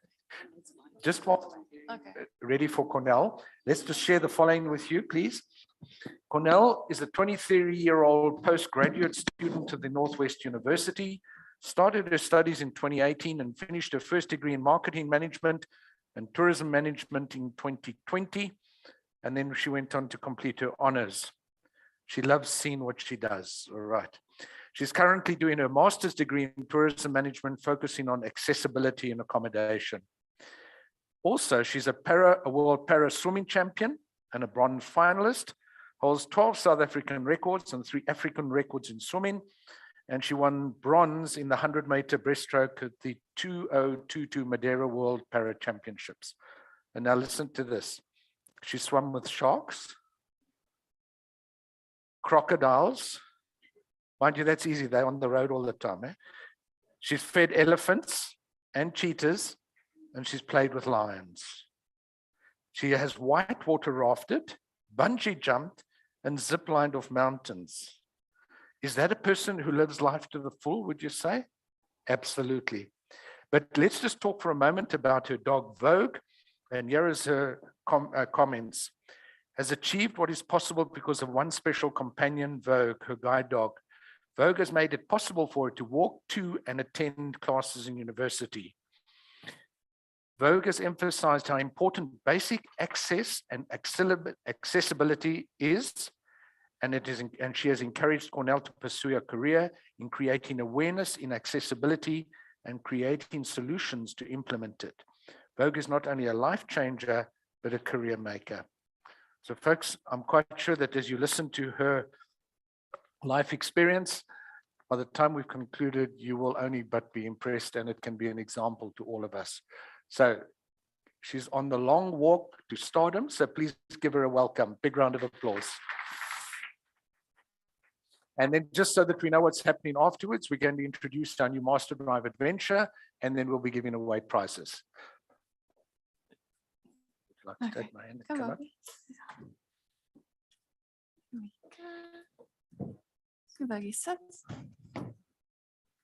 How does this work? Okay. Good morning, good afternoon, ladies and gentlemen. Finally, it's afternoon. My name is Cornelle Leach, and this is my trusty steed, Vogue.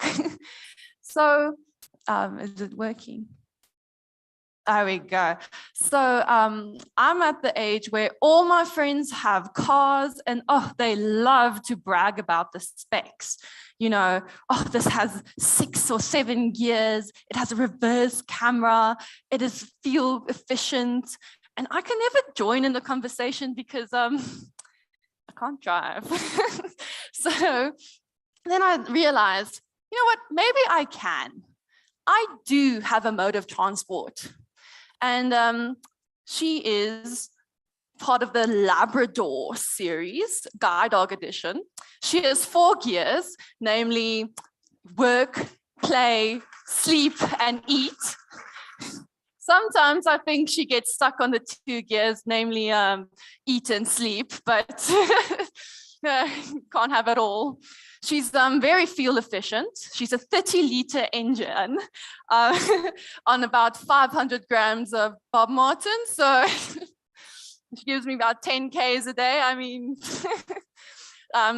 she's not a very noisy mode of transport as we've had our experience today, but she is, however, very, you would know where she's been. You know how some cars have an oil leak? She has a shedding problem. So no, it's honestly ridiculous. Sometimes I think I can build a new Vogue with just 1 groom session. So this is Vogue, my trusty steed. Moving on to me, I think my presentation is going to be a little bit faster because I didn't realize that Eugene is going to steal my speech. But to just give you a little overview of myself, I'm currently doing my master's in tourism management, focusing on accessibility and accommodation. I completed my honors degree in tourism management and my degree in marketing. I am working as a freelance marketing agent for a company called Greystone Innovations, where we sell accessible software. So if you're interested, come talk to me. Yes, that's the academic side of me.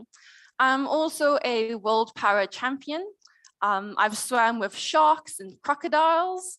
I've hand-fed lions, cheetahs, and elephants, and I've jumped off bungee jumped off the 2nd highest bridge in the world. I know when I wrote this, I was like, is that me? Really? Okay. It was just as surprising to me as for you. I have a visual impairment called Stargardt's macular dystrophy, which basically means that the cells in my eyes don't regenerate. So since I've been, I was born with this condition, so the cells in my eye have never really regenerated, so I just lose sight. Currently, I have no central vision left, but I do have peripheral vision. So I can see large objects and light and dark. I can see colors. I can't really distinguish between them, but it's okay. Yeah, and I think that wraps me up. So they say when you lose a sense, that your other senses try to compensate for the loss.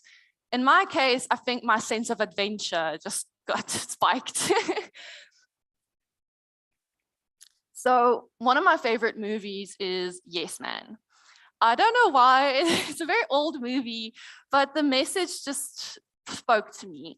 Basically, it's about a man who always denied every opportunity that came to him, and he never really lived life to his full potential until his boss told him or forced him to go to a seminar which encourages you to say yes to opportunities knocking at your door. Hesitantly, he did it, and then consequently, more opportunities arose and he became happier, his life was more fulfilled. And of course, there were bumps in the road, but I mean, that's how life is. Life gives you lemons and you have to make lemonade. And I just think that's a very good message to come across, to portray, is, never not say never. Say yes in moderation, but you have to have your goals in line and you need to know what's good for you. If I say yes to this, what's going to be in it for me? Because it's your life. You are in control of it. You are in control of your happiness. So that's one of my favorite movies. Then, is it gone? So then one of my favorite books that I recently read was called The Midnight Library. And it's a similar message, but essentially it was about a woman who played it safe her whole life. She gave up on her hobbies. She never really completed anything. She didn't really have life goals. To me, it looked like her life goal was to make rent every month. And at the end of the day, she wanted to commit suicide. And this is the introduction. It was a very sad introduction. I mean, I've never really read a book like this. I'm more of an optimist than a pessimist. But as you read on, so when this woman is in limbo, she goes into this place which her imagination created called the Midnight Library. And in this Midnight Library, there's millions of shelves with millions of books in, and each book contains a parallel life that she could have lived if she made a different decision.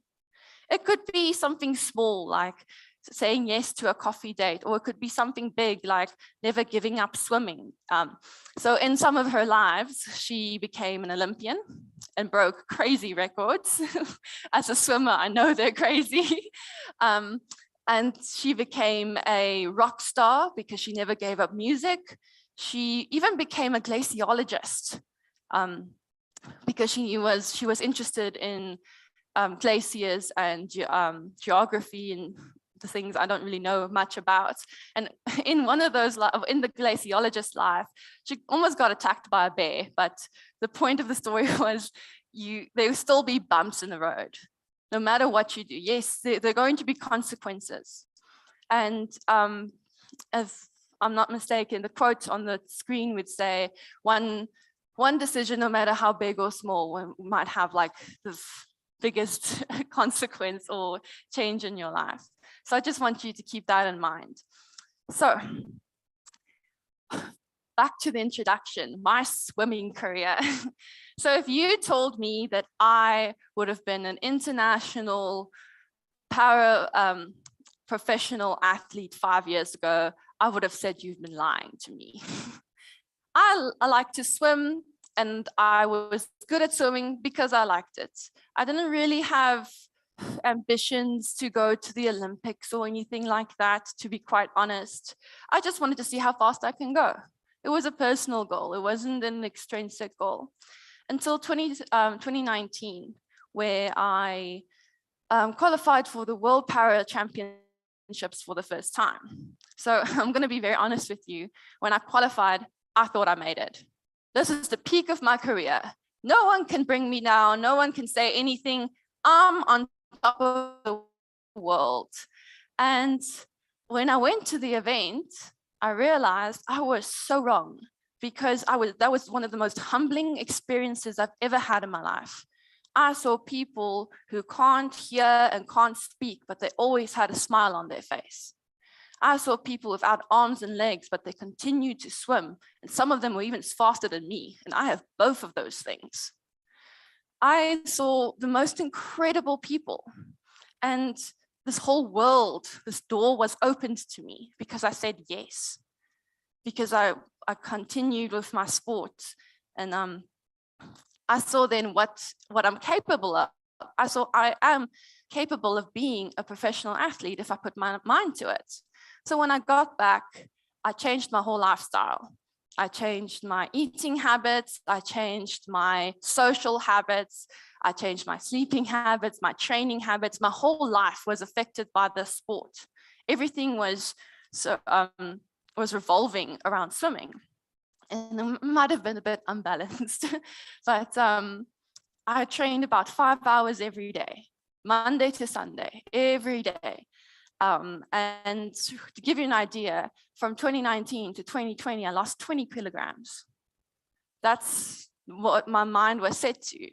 And then COVID hit. Oh, sorry, I jumped a bit. So now that I know that I'm capable of being an international professional athlete, my goals also shifted. I wanted to go to the Paralympics.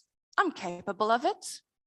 I mean, why not? All you have to do is, if you put the time into anything, you can achieve your PhD. You can achieve the Olympics. You can achieve being the CEO of a company. I mean, life is a game. You just need to know how to play it. That's my view on it. And I trained very hard, and I was ranked 3rd in the world to go to compete. But for the Paralympics, it works a bit differently than the Olympics. So you need to be classified to compete in a certain category, just to make it more fair, so that you would swim against someone who has a similar or the same disability. So there are 15 categories. I'm not going to go into all of them, but so just to give you an idea that people without legs won't swim against people without arms, for instance, because that's not fair. And depending on how severe your disability is, the more frequently you need to get classified. For instance, me, who has a deteriorating condition, whose sight continuously goes backwards or deteriorates, have to go every 2 years to get reclassified so that I can stay within the right group. So my classification expired in 2021. And this would have been fine if the Olympics continued to be in 2020 as it was scheduled. But COVID hit, and everything was taken away from us, including my whole life, which was swimming. I couldn't get to a pool, we couldn't get to gyms, we couldn't even walk outside. I remember my mom had this little flat, and she had a single garage full of books. She's a bookworm. Not the garage was it was more like a library than it was a garage. And I converted it into a mini gym studio for me, just to try to exercise and stay somewhat fit. Anyway, time passes and 2021 hits, and we are back in the water. We're training hard, we're looking good, and my classification expires. And your country has to apply for you to go over to get reclassified. It has to be international. And no one wanted South Africa. we were the red zone. We were the contaminated ones, if I can put it like that, because other countries, the first world countries, they could travel and see each other, but no one wanted to see South Africa. So that was very difficult because I was on this emotional roller coaster where they would say, okay, you're flying next week to Berlin to get classified. 2 days before, you're not flying.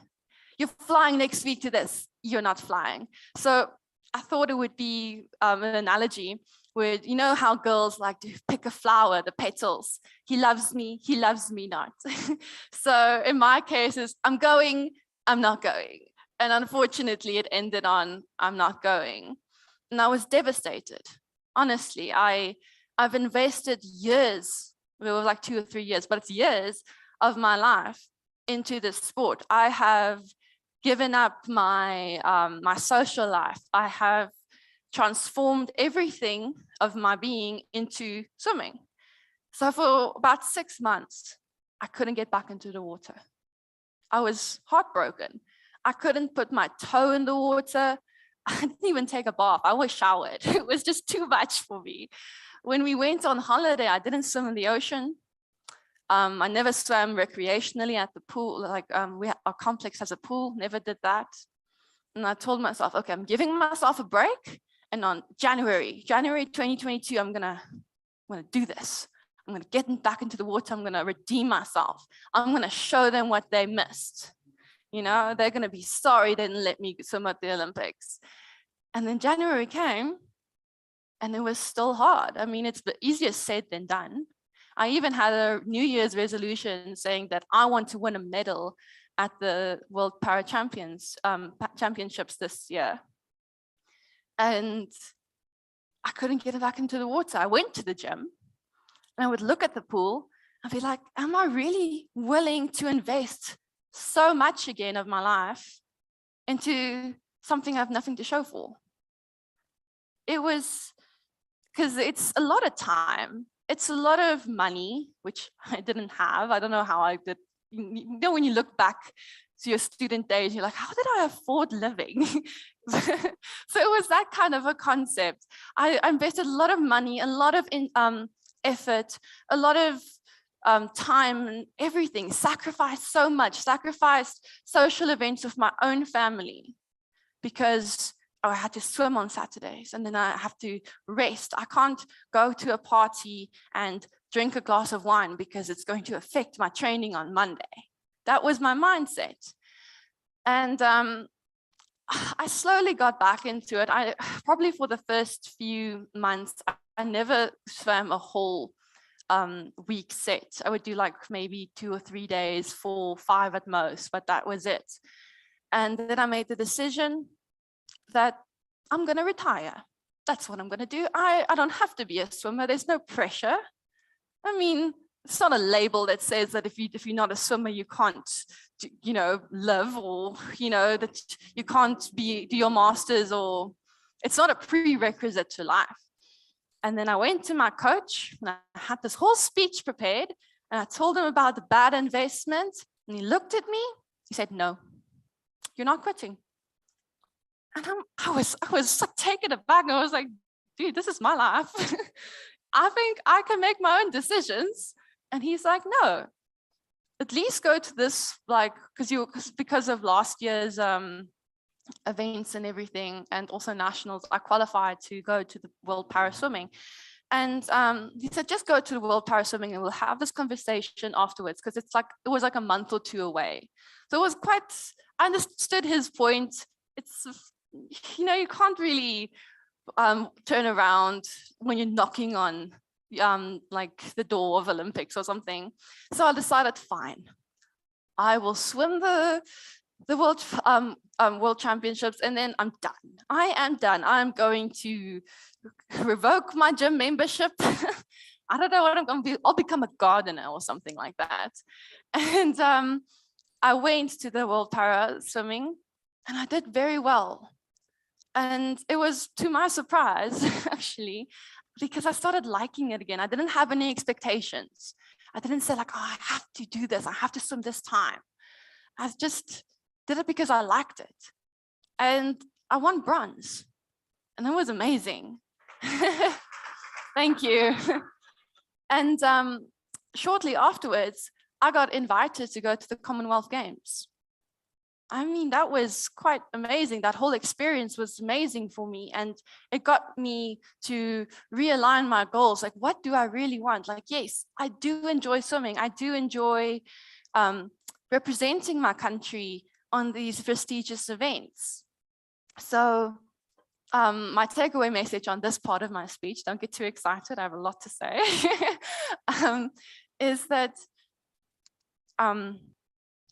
when you have gone through a tough time, I think the two most important things is to have a good support system, to have someone to push you when you're down, like my coach did. He saw the potential I had, and even though it's his job to make sure that I swim, it was still, I reaped the benefits thereof. I had someone to say, you are good enough to go to the Olympics, to win gold, to break a record. You know, you have the capability of it. And I think the other thing is you need to have your goals in line. You need to see, what do you want from life? What do you want from anything? What do you want from your work? Do you want to be the top position? Do you want to stay where you are? You're just enjoying it. You know, it's up to you. The world's your oyster. So, talking about good support systems, the Guide Dog Association is a phenomenal one. They helped me through so much in those last few years. Vogue is my first guide dog, and I got her in 2019. And once I got her, I regretted not getting one earlier. Or maybe not, because then I wouldn't have gotten Vogue, but the point still stays. They are a family-orientated business. I mean, I can call them up today, tomorrow, whenever, and they would try to help me with whatever I need. And one of the things that they're very good at is education, in teaching people what are guide dogs, what you can do, where they're allowed, which is everywhere, by the way, and how to educate people how to deal with guide dogs, because most people haven't seen a guide dog. I mean, my family, we all know what a guide dog is, but my family, not even me, has ever seen one. And other people who don't have access to internet or whatever, or education, don't always know how to treat people with guide dogs.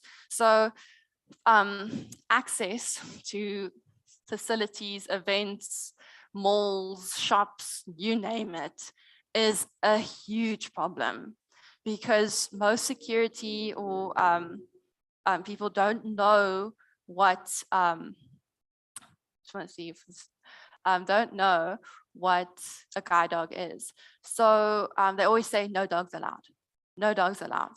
And then we're like, it's a guide dog. And then eventually you get the manager, and it just ruins your whole shopping experience, honestly. I mean, it's a bit rough.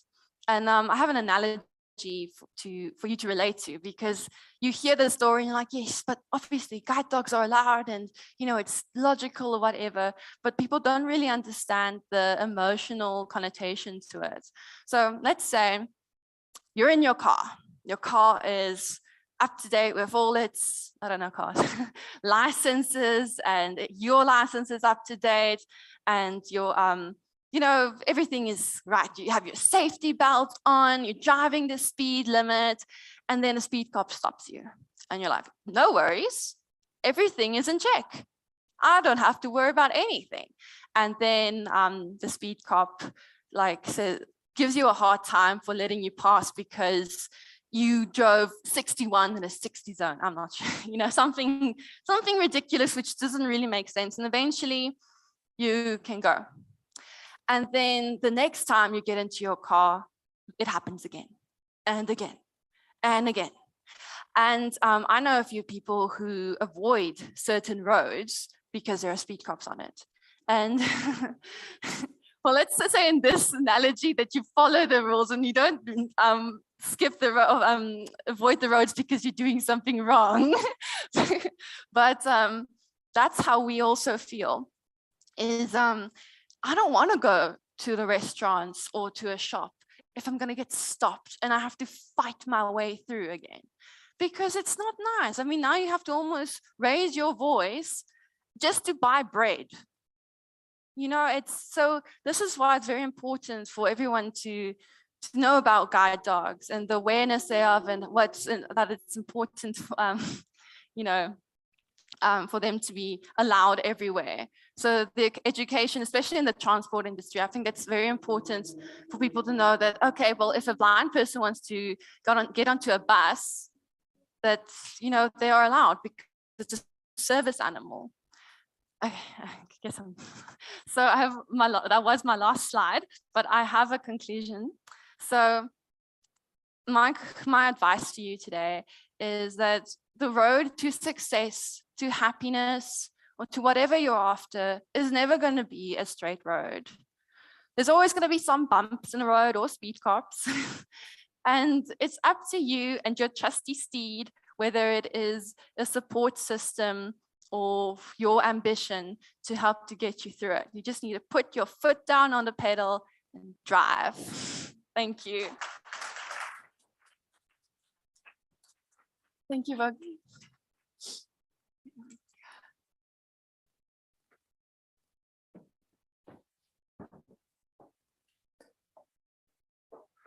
Greg, you want to join us, please?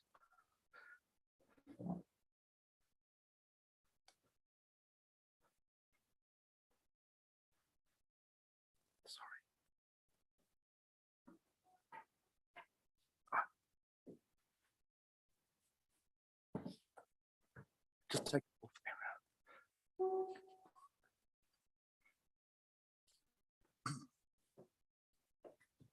Kind of leaves you speechless, eh? I love the way she concluded it. Eh? Just get out there and drive. By the way, the PR for Guide Dog Association, Peter, we've actually had him behind the wheel, although he's blind, driving a Ford Mustang on a racetrack, all right? That's the type of challenges that they embrace. And I'm quite sure we will never look the same again at a person who's got a dog that's accompanying them. All right, let's move on to something new that we do every year. And any new activity that MasterDrive engages in is called an adventure. COVID was an adventure, folks, you've got to admit.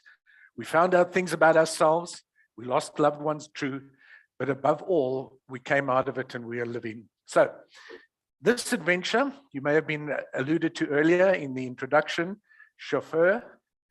This is a ride-hail service by women for women. Don't you think it's a great idea? And because we couldn't get Danelle to come and talk to us, we took her the next best and we dragged Greg along. She sent him under strict instructions to behave himself. So Greg, tell us a little bit about chauffeur. Why, how, etc., and when is it active? Sure thing. Thanks, Eugene. Thanks, everybody. Yeah, so I'm a co-founder with my wife, Danielle.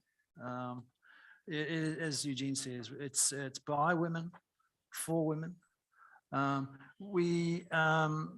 I'll get into sort of how it started, but I mean, something which I'm sure you women will relate to, and maybe some guys, is that women drivers in ride-hail prefer women passengers, right?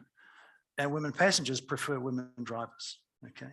So that's sort of fundamentally the philosophical sort of connection there. Maybe a qualifier. I'm the only guy in the company. I'm the only non-South African in the company. So it's a proudly South African company. South African suppliers, South African partners, pay South African tax. And it's like, this is our home. And this is where we want to start the business and then provide really what is a social solution, okay? So 5 years ago, so we didn't think about this 6 months ago. So 5 years ago, we registered the company. Danielle's going to me one day, well, look, if you've got the car, I can't take the kids anywhere, right? And I don't really trust the current services that are available. Or if I go out at night with my friends, I don't want to drive, but then I don't want to call you to bring me home, right? So there's some very personal use cases there. I've got 3 daughters, so I'm also very concerned at a very personal level around providing safe, secure, reliable services for my family and my extended family.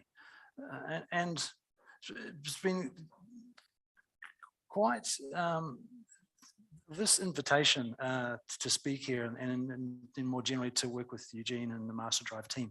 And that would be to sort of think about like fundamentally, why are we doing this, right? And so I think picking up on some of the points that have been raised earlier, there's a fundamental trust issue across our society, okay? And there's a fundamental trust issue within the ride-hail industry. So a lot of the drivers are struggling with the current makeup of the industry. A lot of riders are apprehensive across the industry, and that's particularly the case when it comes to women. So we are, as Eugene says, we're a by women, for women ride-hail company. And okay, talk to us, when does it go live and where are you operating from? Sure. When does it go live? Going live is a very long answer to that, right? So it's not as if we're going to go bang and we're there. So we have spent a lot of time working on app development. So just last week, we were approved by Google and Apple for our driver and rider apps to be placed on their respective stores. So that is ready to go. We have integrated an SOS system into the app, ably supported in the background by a company called Response 24. Once again, a South African company. We have about 1,300 women who have expressed an interest to drive. That number has doubled since the start of the year. Phenomenal interest coming out of Johannesburg. And then sort of more directly to Eugene's question is like, so when are you ready? The dynamic that we will always work with is, are there enough accredited drivers available to then balance out the number of riders that want our service? If you have too few drivers relative to riders, then the response time is too low. Okay, so the way that we'll manage that is on a scheduled basis for a start. And then as the number of drivers increases and our response times start to fall, the number of riders will then start to come into the ecosystem. And so then we can be full on hail service. So we, part of the build and the rollout of the business is to make sure that we've got properly accredited drivers. And that includes starting on Monday, driver assessment with MasterDrive. So we don't want to rush things, but by the same token, we want to get things going and start enabling women to start their own businesses, enabling women to start to earn a bit of extra income. And then at the same time, it gives more mobility solutions to women riders as well. Thanks, Greg. I must just comment, who of us has not taken an Uber? And I talk Uber as a generic term for ride-hail. Haven't you been disappointed at the skills of the driver? In fact, that's when you want to sit in the boot, not just even in the back seat. Eh? And then, of course, you know what also amazed me? Some of the condition of the cars. Hey, isn't that shocking? So part of what we're doing with the crew, and remember, they're own employees, we check the vehicles to make sure that they're roadworthy, clean, sanitized, etc. Because one of my worst fears, I get into a car and it smells of smoke. Now, if you choose to smoke, that's your choice. But I get into a vehicle, I don't want to exit that vehicle smelling of smoke. So there's a whole process that they're going through. And this is one of the projects that we're collaborating with this year. So please, we will make the information available on the MasterDrive website. You are more than welcome to make contact with them, and we will keep you updated as part of the process. Greg, thank you very much. Any closing comments? Brilliant. Thanks, Eugene. Look, just a couple of little things, right? Women have some specific needs, and I'm not being patronizing. They often have less ability to work a lot of hours. And often their day is kind of complicated by other responsibilities, particularly around family. So there needs to be an accommodation in terms of the model to be able to drive less hours, but it still make it be viable as a business activity. So we're working with like a number of people, Sawi ladies up the back there. There we go there. Empowered, Mahala, working with MasterDrive, speaking with IFC, speaking with the FMO to bring together a more holistic solution to access to vehicles and change the paradigm a little bit to enable more women to be active, and it becomes a bit of a virtuous cycle then. So we start to attract more riders, more women who are prepared to take ride hail as an option for mobility. So very excited, and it's a big adventure ahead of us for sure. What do you think, guys? Brilliant. So Greg, thank you very much for sharing your time with us. There's the posters that you saw, the pull-up banners. You want any questions to ask from Greg, please do so with the greatest of pleasure. Brilliant. Greg, thank you very much. We're now going to go to prize giving. And please, I'm going to ask you, don't come up and fetch it. And by the way, it's still not too late to fill that brown envelope that's at the back there. You don't know what that is? Hey, come on. So you mean you fill it? Okay. Guys, all right. So just not accept that you're here. The virtual ones, there are some virtual prizes to be given away. Courtesy, let's start with our driving experiences from MasterDrive. 4 Auto Gymkhana events. I'm just going to read out your names. Christo Brits, Women in Cars. Are you here, Christa? She forfeits it. We will nominate somebody else. Bongakali Ndima, BP. Somebody. Okay, moving on. Tersha Davey. She's in attendance virtually. Curtis, your wife, there's one, eh? Great stuff, thanks. Yolandi van Aarde from SO Biomedical. She's also a virtual attendee. And then this is a great one, guys. You see our Mustangs going around the track here. That's part of a high performance training program we have. We're giving away one to somebody. The value is 6,000 Rand. It's not for today, it's for another time. Olby Masilo. Olby, also virtual, eh? Virtual, congratulations. A wellness coaching voucher from Cheryl Jones. Guy Salakazama from Westbank. Are you here? You can't have 2 here, just one. Okay, well done, thanks. Then we've got 5 executive gift bags from Tata. Joy Tsunke from Heineken. Where are you? Hey, well done, thank you. Petunia Chimubarangwewa Baniswa. No, you can come and get them afterwards, all right? It's just so much easier.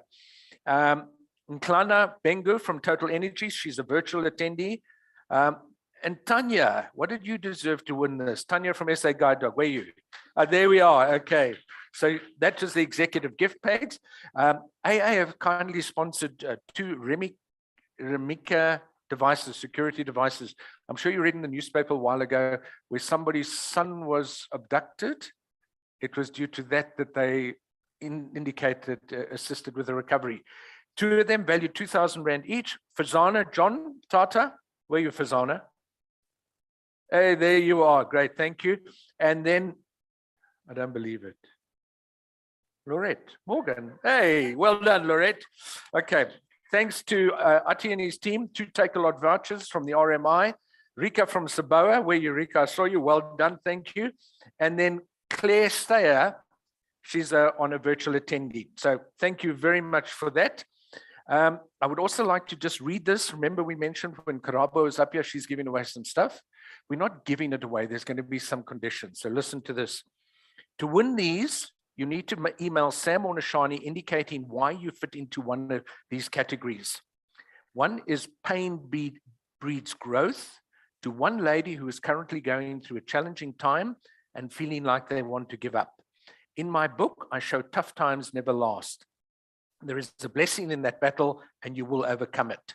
So please understand, you've got to write to Nashani or to Sam. The second, the holistic approach to financial planning, to anyone who wants to turn their financial situation around. And then a third one, financial literacy for kids.